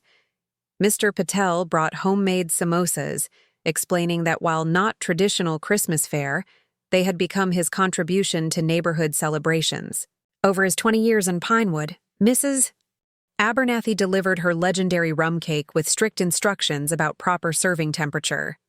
Their easy presence in my home, their genuine interest in my work and renovations, their uncomplicated affection, all reinforced how thoroughly I had been woven into the community fabric during the past year. These connections, absent from my Chicago life despite years of residence there, had developed naturally here through daily interactions, shared challenges like the ice storm, and mutual support through various life transitions. We won't stay long, Diane assured me, sensing my mind running through remaining preparations. We just wanted you to know we're all thinking of you, hoping things go well with your sister. The fact that they knew about the complex dynamics with Amanda without my having explicitly explained them reminded me of both the challenges and comforts of small-town life. Privacy was limited, but so was isolation. People noticed, people cared, people showed up. After they departed, leaving the kitchen fragrant with cinnamon and cardamom from Mr. Patel's offerings, I moved through final preparations with renewed energy. Their visit had shifted my emotional state from focused tension to grateful anticipation, reminding me that whatever happened with Amanda, I had created genuine connections here that would remain. The house looked beautiful, the original architectural details highlighted by thoughtful renovation. My paintings displayed on walls now painted in colors that enhanced rather than competed with their tones, fresh flowers and greenery bringing life to carefully arranged spaces. More importantly, it felt like a true reflection of who I had become, neither rejecting tradition nor bound by it, appreciating history while remaining present to current possibility. At 4:30, headlights swept across the front window, as Amanda's SUV pulled into the driveway. I took a deep breath, centering myself in all I had learned and become over the past year, then opened the front door to welcome my sister and her family. Kyle emerged first, immediately assessing the fresh exterior paint and restored porch details with an appraising eye. Amanda followed, elegant even in travel clothes, her expression guarded but not hostile. Their children, Jason, 16, and visibly reluctant to be there, and Sophie, 12 and wide-eyed with curiosity, tumbled out last, immediately commenting on the snow-covered garden structures visible from the driveway. "The famous purple door?" Amanda asked, nodding toward the side entrance visible from where we stood. "In all its controversial glory," I confirmed, surprised to find myself smiling genuinely. "Come in. It's freezing out here." The next moments unfolded in the familiar awkwardness of family members who share history but not daily life. Coats being removed, suitcases deposited, polite comments exchanged about the drive and the weather. I showed them to their rooms, Jason in what had been my childhood bedroom, Sophie in the third-floor space I had converted from storage to a charming dormer room, Amanda and Kyle in the main guest suite with its newly renovated bathroom. "This is not what I expected," Amanda admitted as she surveyed the guest room with its carefully balanced blend of original features and contemporary comforts. "When did you develop an eye for design?" "Apparently, it was always there, just waiting for the right project," I replied, indicating the space for their luggage. "The bathroom's through there. I just finished the tile work last month." Kyle examined the custom shelving I had built into what had previously been an awkward alcove. "This is quality work. Did you hire a carpenter?" "I did it myself," I said, unable to keep a note of pride from my voice. "Tom helped with the initial framing, but the finishing is all mine." Something shifted in Kyle's expression, a reassessment, perhaps recognition of competence he hadn't previously attributed to me. "Impressive," he said simply, the single word carrying more genuine respect than any of our previous interactions. Downstairs, Sophie had discovered my studio and was examining the paintings with intense concentration. "You did all these?" she asked as I entered, her tone suggesting she had expected something less accomplished. "Most of them," I confirmed, though there are works by other local artists throughout the house as well. "They're really good," she said with the unfiltered honesty of early adolescence. "Mom said you were painting, but I thought it would be, like hobby stuff. These look professional." "They are professional," Jason corrected, entering behind me. "Aunt Jen's in magazines and galleries and stuff. Mom showed us the article."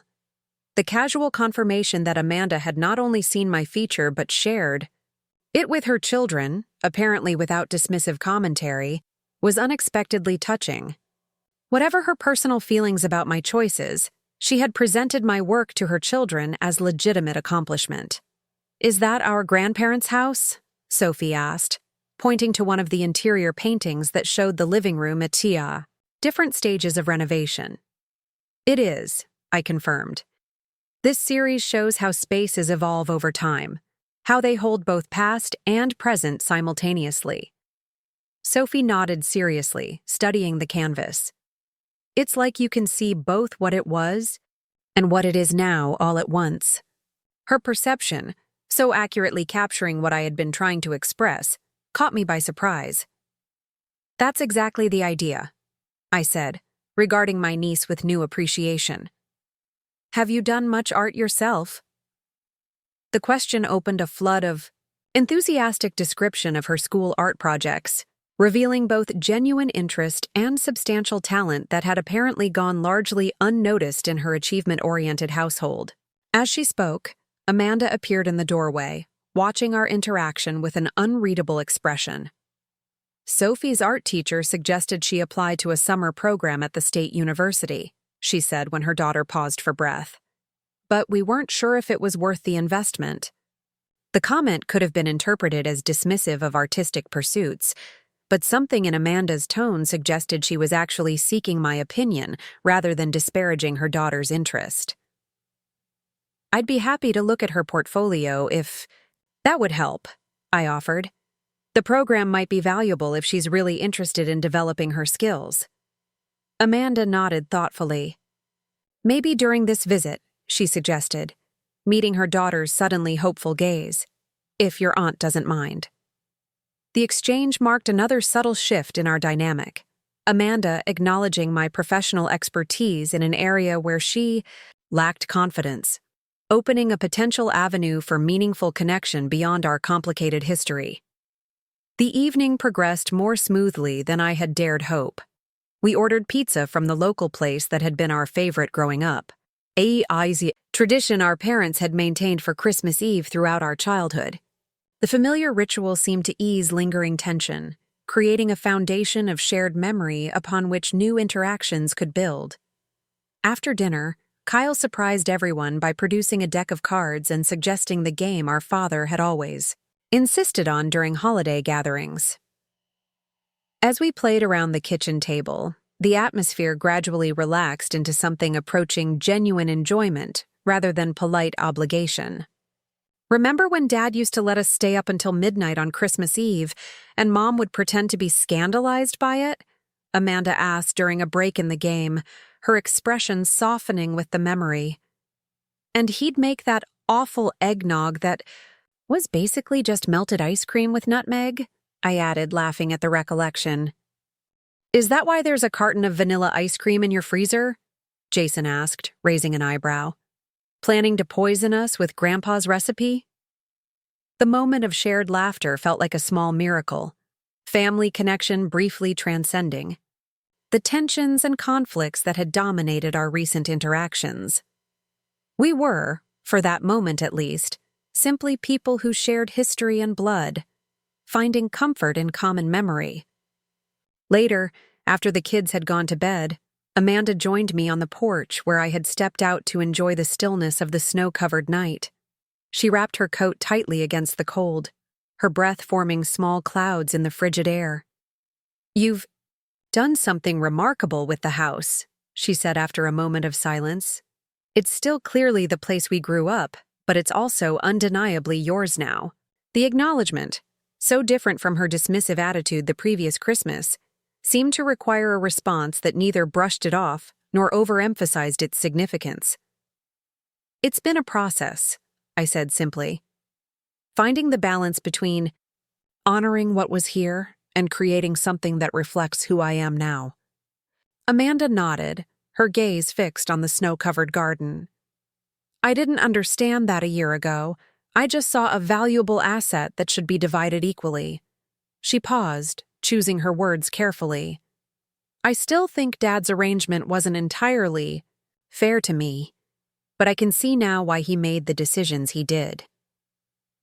The admission, perhaps the closest Amanda would ever come to acknowledging the rightness of my connection to the house, hung between us in the cold air. Rather than rushing to fill the space with reassurance or justification, I let the moment breathe, allowing her words their full weight. The thing is, she continued after a moment, you needed this place in a way I didn't. I have my life in Chicago, my career, my family. This was never going to be my home again. Not really. I just couldn't see that when I felt like I was being overlooked. You weren't overlooked, I said quietly. Dad knew you had created your own foundations. I was the one still figuring out where I belonged. She turned to face me then, her expression more open than I had seen it in years. And you belong here. That's obvious now. Even the kids can see it. The simple validation, from the sister who had so often made me feel inadequate or peripheral, affected me more deeply than I had anticipated. Thank you, I said, my voice catching slightly. That means a lot, coming from you. Amanda's smile held a hint of her old competitive edge, but tempered now with something like genuine affection. Don't get used to it. I'm still the successful sister with the real job and 401k. I laughed, recognizing the teasing for what it was.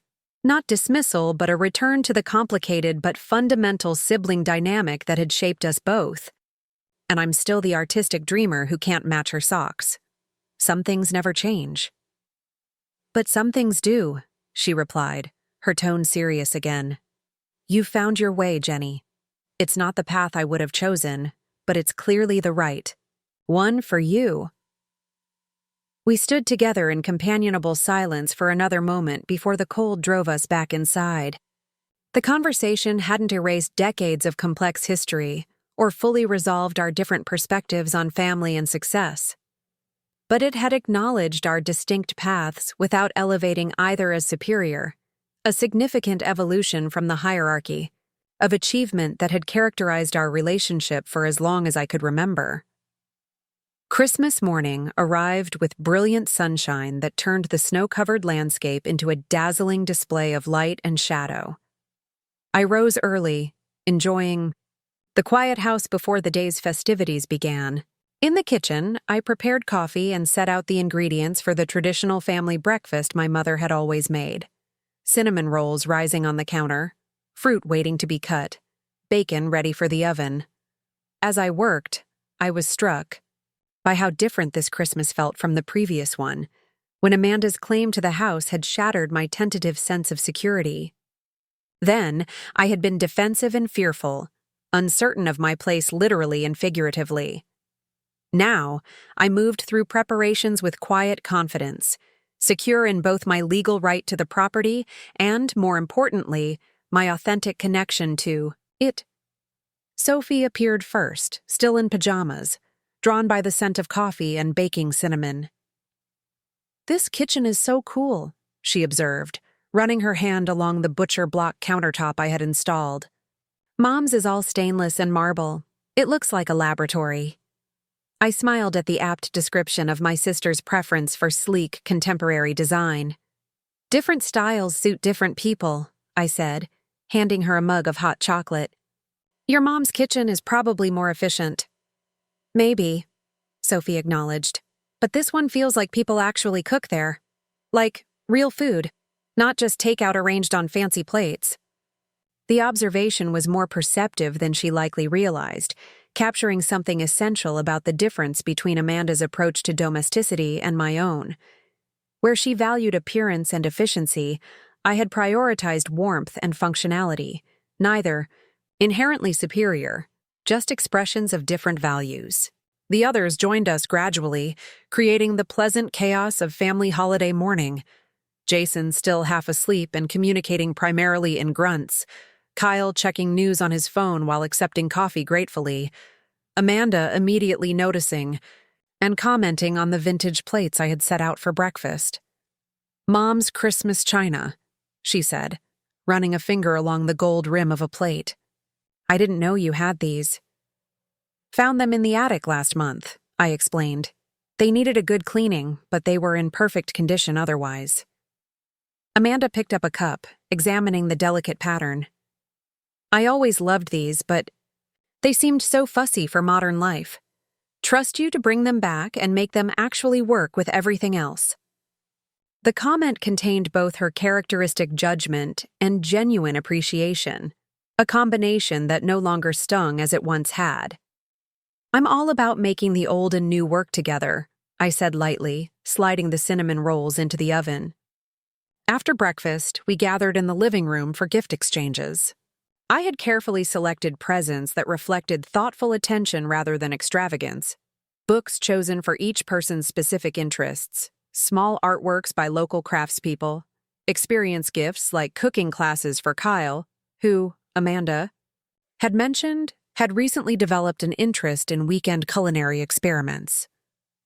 Amanda and Kyle's gifts to me revealed similar consideration. Professional quality brushes I had admired in an art supply catalog, a beautifully bound sketchbook, a vintage gardening book featuring traditional landscape designs similar to what I had discovered for our property. The selection showed they had paid attention to what mattered in my current life, rather than imposing their own preferences or assumptions. The atmosphere remained relaxed as we moved to the dining room for Christmas dinner. The meal I had prepared honored traditions from our childhood while incorporating new elements that reflected my own evolving tastes. The table setting balanced the formal, mother's china, grandmother's silver, with the casual, simple linen napkins, a centerpiece of natural elements gathered from the garden, creating an environment that felt special without being stiff. As we settled into conversation over dessert, Kyle unexpectedly raised his glass in a toast. "To Jennifer," he said, his politician's delivery softened by what seemed like genuine sentiment, "for creating this beautiful space and bringing the family together. A year ago, I wouldn't have predicted we'd be sitting here like this. But I'm glad we are. The acknowledgement of our previous conflict and current detente hung briefly in the air before Amanda added her own words. And to the house itself, for remaining in the family and continuing to evolve with each generation. The toast captured precisely what I had hoped for in hosting this Christmas gathering. Not erasure of our differences or conflicts, but recognition of the possibility for growth and change within the context of shared history. We were not pretending. The previous year's confrontation hadn't happened. We were acknowledging that we had found a way forward despite it. After dinner, as dusk gathered and the Christmas tree lights created a warm glow in the living room, I found myself alone with Amanda once more. The kids were exploring the attic, fascinated by the trunks of family memorabilia I had organized, but intentionally left for them to discover. Kyle had taken a business call that apparently couldn't wait, even for Christmas Day. "I need to show you something," I said, making a spontaneous decision. "Bundle up, it's outside." Amanda raised an eyebrow but followed me without question, wrapping herself in her coat and boots. I led her through the garden, solar lights illuminating our path, to the small family cemetery plot behind the maple trees. "I've been restoring this area too," I explained as we approached the wrought iron fence that enclosed the graves of 4 generations of Coopers. It seemed important to honor this part of the property's history alongside everything else. The plot looked beautiful in the winter twilight, headstones cleaned and leveled, paths cleared of overgrowth, simple evergreen wreaths placed on each grave. Our parents' shared marker, prominently placed in the central row, had been carefully restored to remove lichen and staining. "It's peaceful," Amanda said softly, taking in the scene. "I should have visited more often."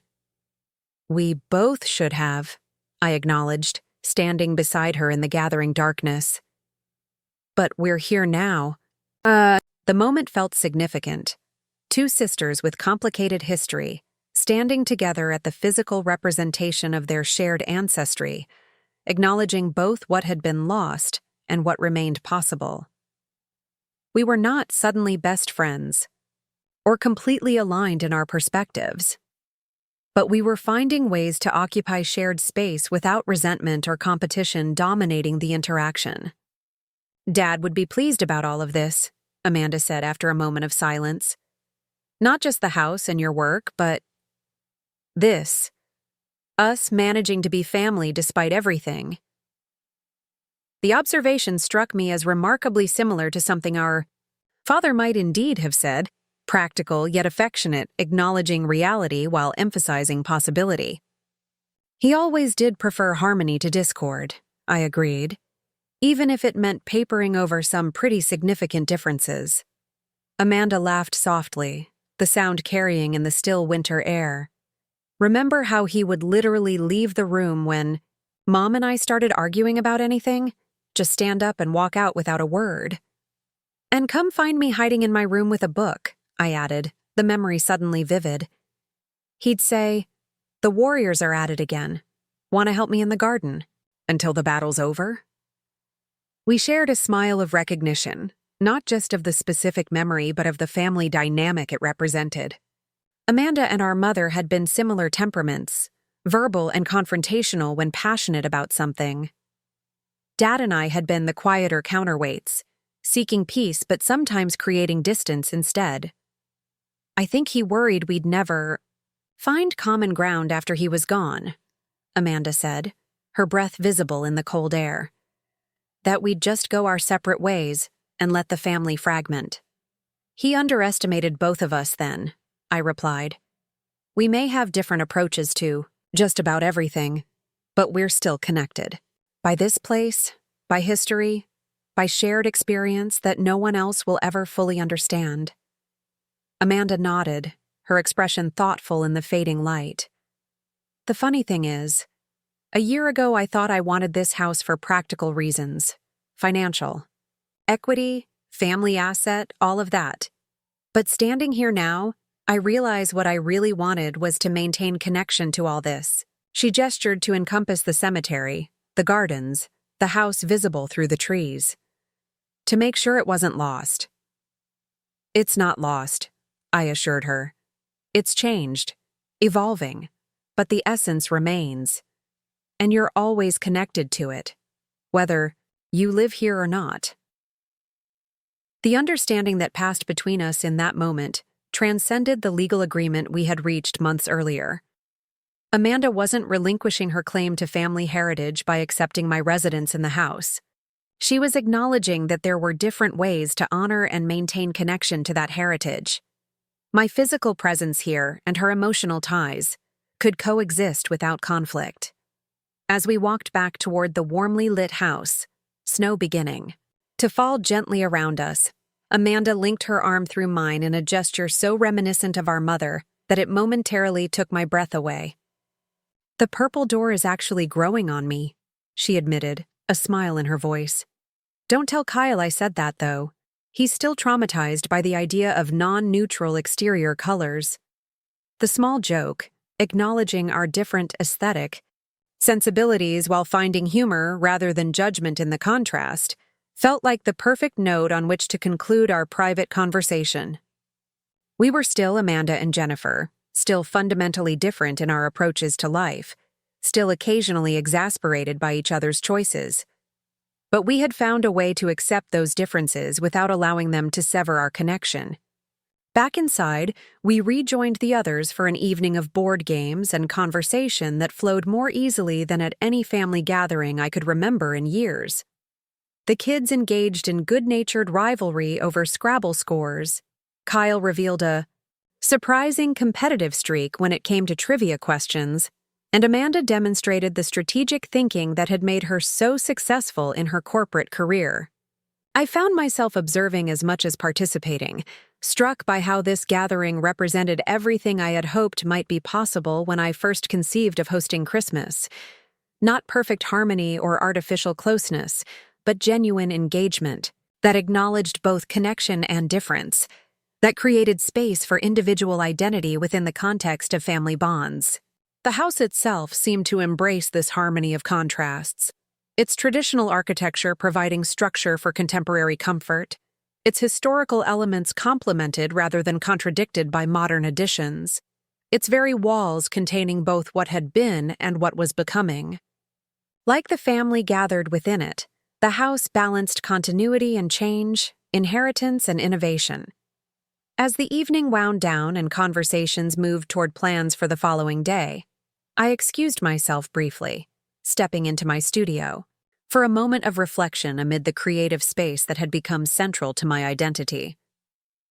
Looking at the paintings lined up for the upcoming Detroit exhibition, I felt a deep sense of integration between the physical environment I had created, the artistic vision I had developed, and the personal growth I had experienced. The exhibition was titled Inheritance Transformed, a phrase that now seemed to apply not just to my artistic practice, but to the entirety of my journey since returning to Pinewood. I had inherited this house, yes, but also family history, community, connections, creative impulses, and patterns of relating that required conscious examination. The transformation hadn't involved rejecting any of these inheritances, but engaging with them authentically, allowing them to evolve through active participation rather than passive acceptance. Amanda appeared in the studio doorway, interrupting my reverie. "The kids want to know if we can all have breakfast at the diner tomorrow before we head back," she said. "Apparently, Sophie has decided she needs to try the blueberry pancakes that are life-changing, according to your neighbor Diane." "Sounds perfect," I agreed, turning from the paintings to face my sister. "And maybe afterward, if you have time, Sophie could show me some of her artwork. I was serious about reviewing her portfolio for that summer program." Amanda's expression softened, with something that might have been gratitude. She'd love that. She doesn't talk about art much at home because... She hesitated, then finished with characteristic directness. "Because I don't really understand it, to be honest. I can tell when something looks nice, but I don't get the deeper aspects that clearly matter to her." The admission of limitation, rare from my typically confident sister, created an opening for genuine connection rather than comparison. That's where having a weird artistic aunt comes in handy, I said lightly.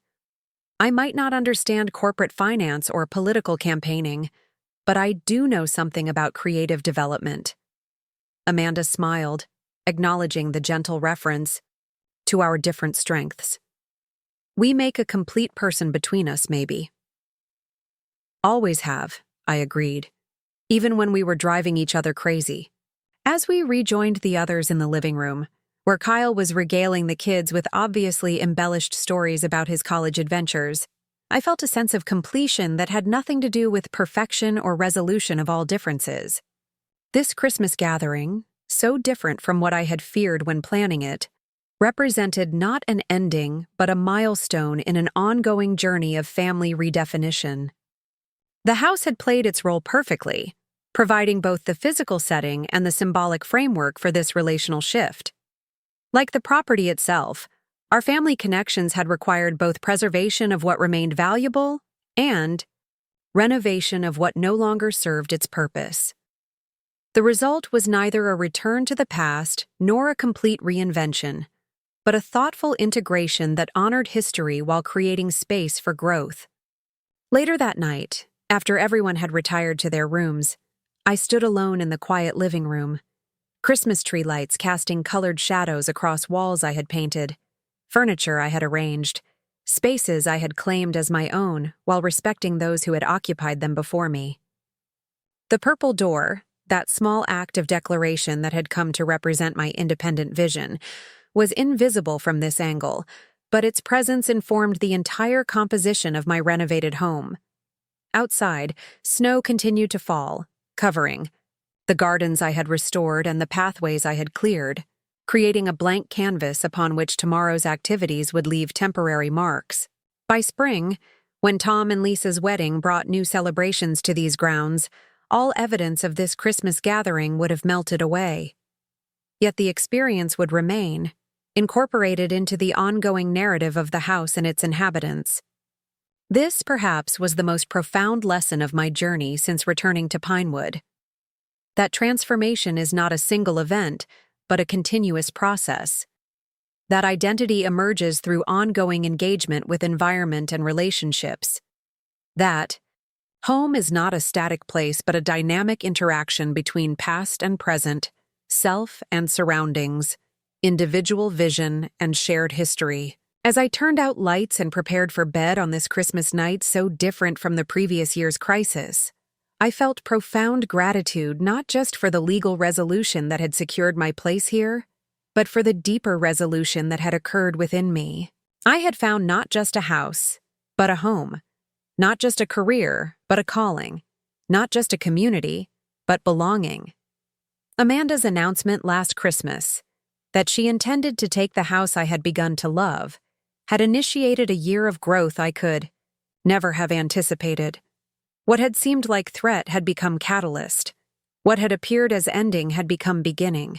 The crisis had forced me to articulate, first to myself and then to others, what this place meant to me and why I belonged here. In doing so, I had discovered not just my right to remain, but my reason for staying. Not retreat from failure, but commitment to authentic creation. Not hiding from life, but engaging with it on terms that reflected my true values rather than external expectations or others' definitions of success. The house stood quiet around me, settled into itself after a day of unusual activity.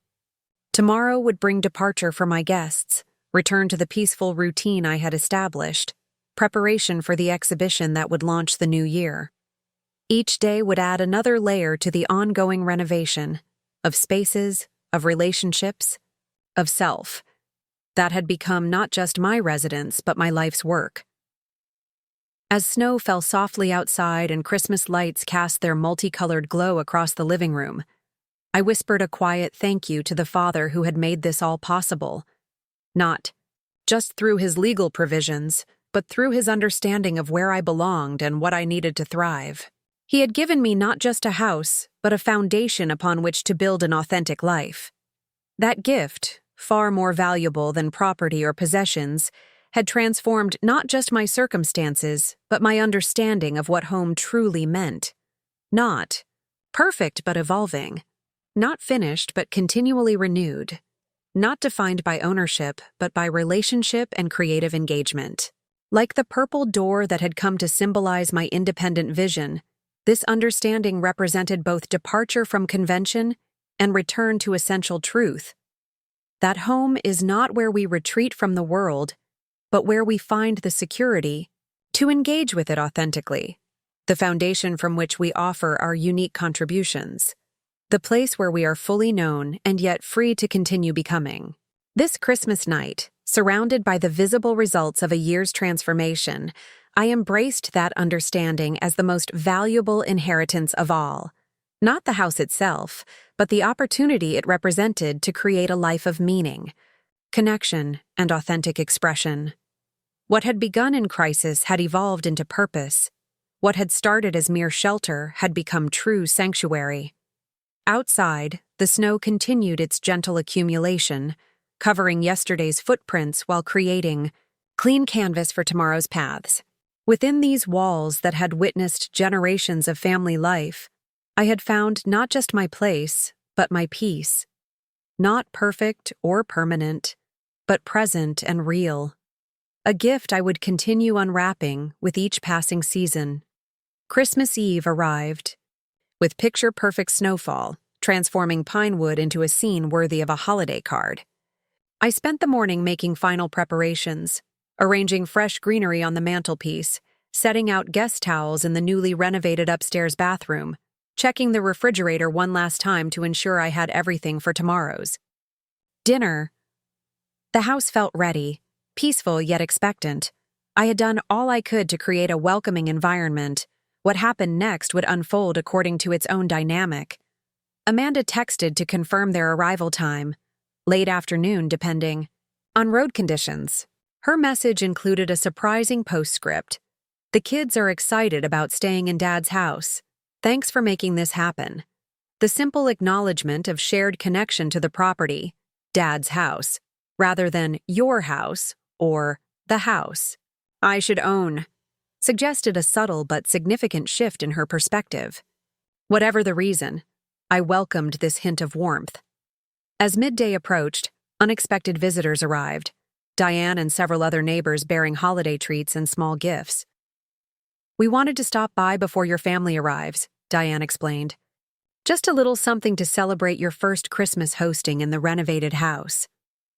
The impromptu gathering filled the kitchen with laughter and conversation as neighbors admired recent improvements and shared community news. Mr. Patel brought homemade samosas, explaining that while not traditional Christmas fare, they had become his contribution to neighborhood celebrations. Mrs. Abernathy delivered her legendary rum cake with strict instructions about proper serving temperature.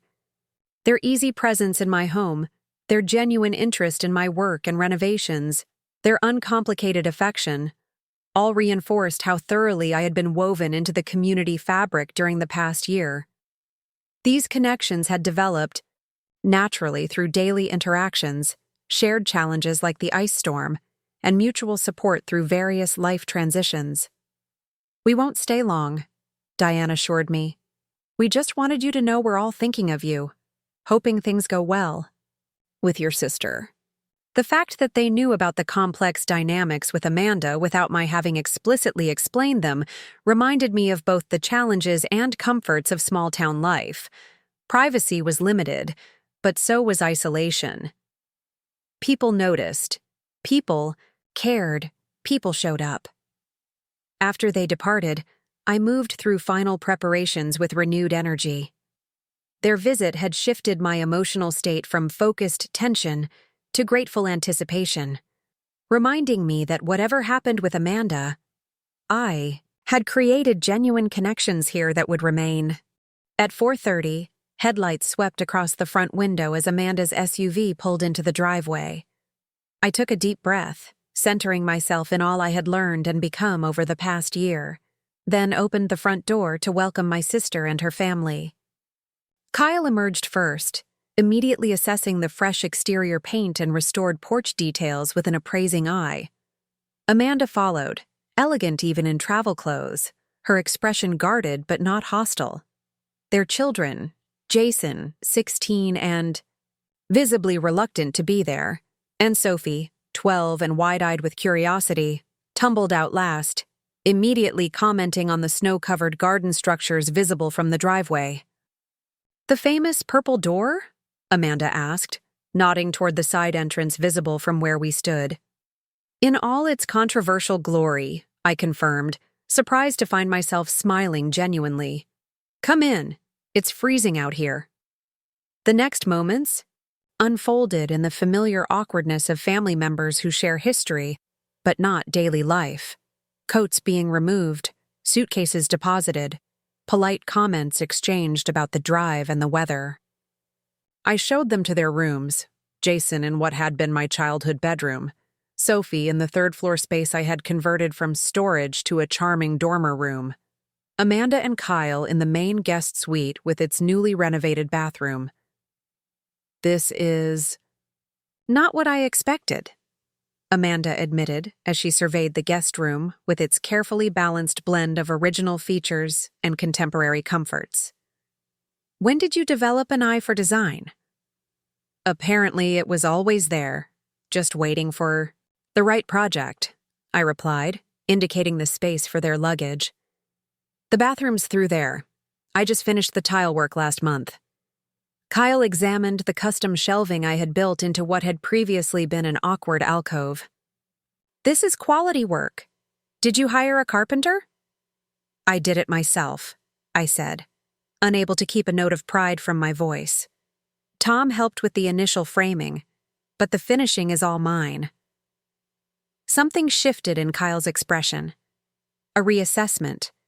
Perhaps recognition of competence he hadn't previously attributed to me. "Impressive?" he said simply, the single word carrying more genuine respect than any of our previous interactions. Downstairs, Sophie had discovered my studio and was examining the paintings with intense concentration. "You did all these?" she asked as I entered, her tone suggesting she had expected something less accomplished. "Most of them," I confirmed, though there are works by other local artists throughout the house as well. "They're really good," she said with the unfiltered honesty of early adolescence.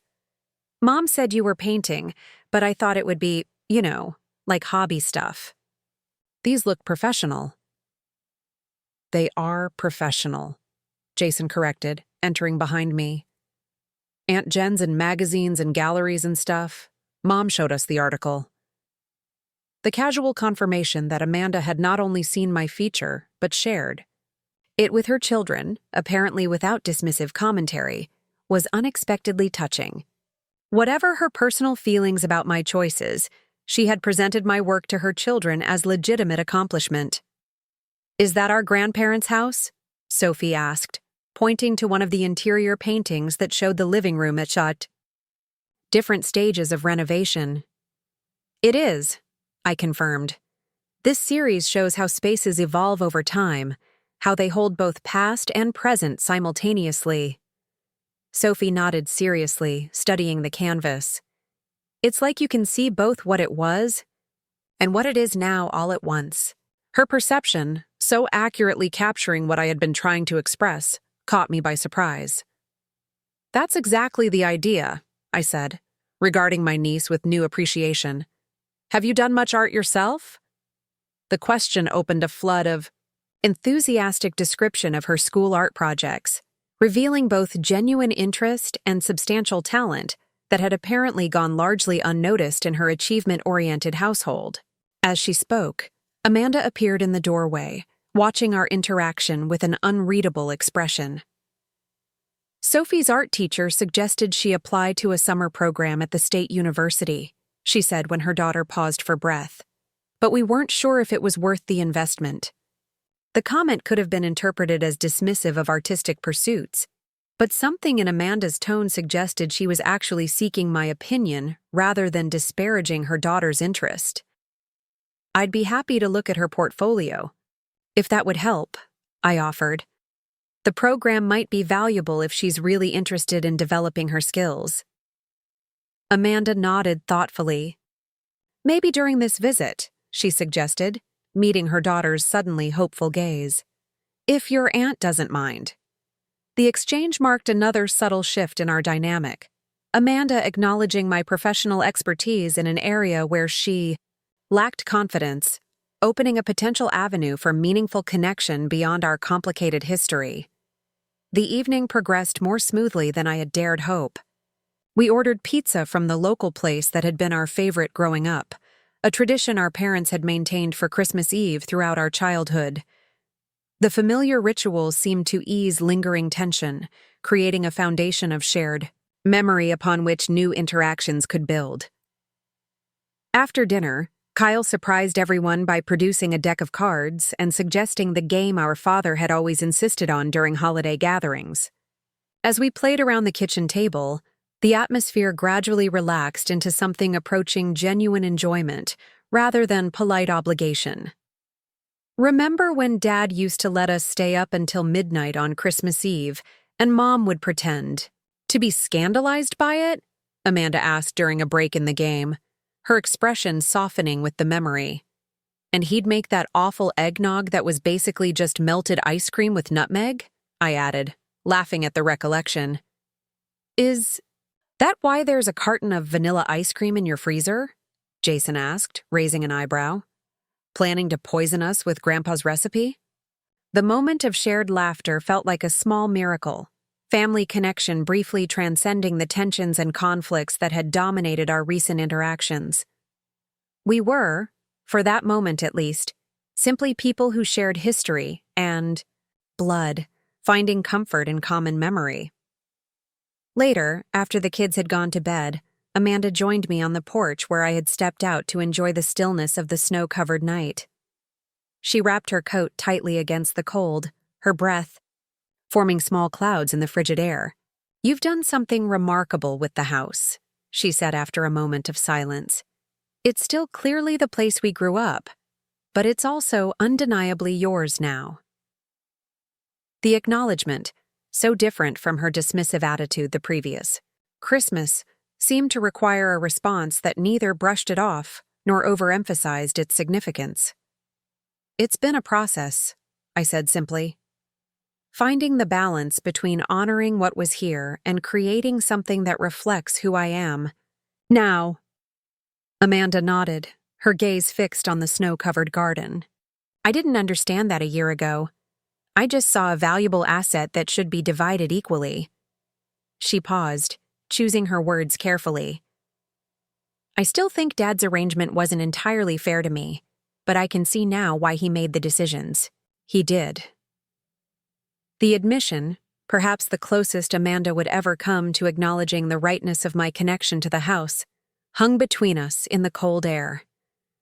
Rather than rushing to fill the space with reassurance or justification, I let the moment breathe, allowing her words their full weight. "The thing is," she continued after a moment, "you needed this place in a way I didn't. I have my life in Chicago, my career, my family. This was never going to be my home again, not really. I just couldn't see that when I felt like I was being overlooked." "You weren't overlooked," I said quietly. "Dad knew you had created your own foundations.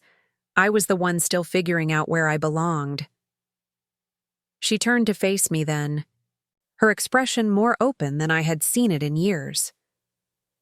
"And you belong here. That's obvious now. Even the kids can see it." The simple validation, from the sister who had so often made me feel inadequate or peripheral, affected me more deeply than I had anticipated. "Thank you," I said, my voice catching slightly. "That means a lot, coming from you."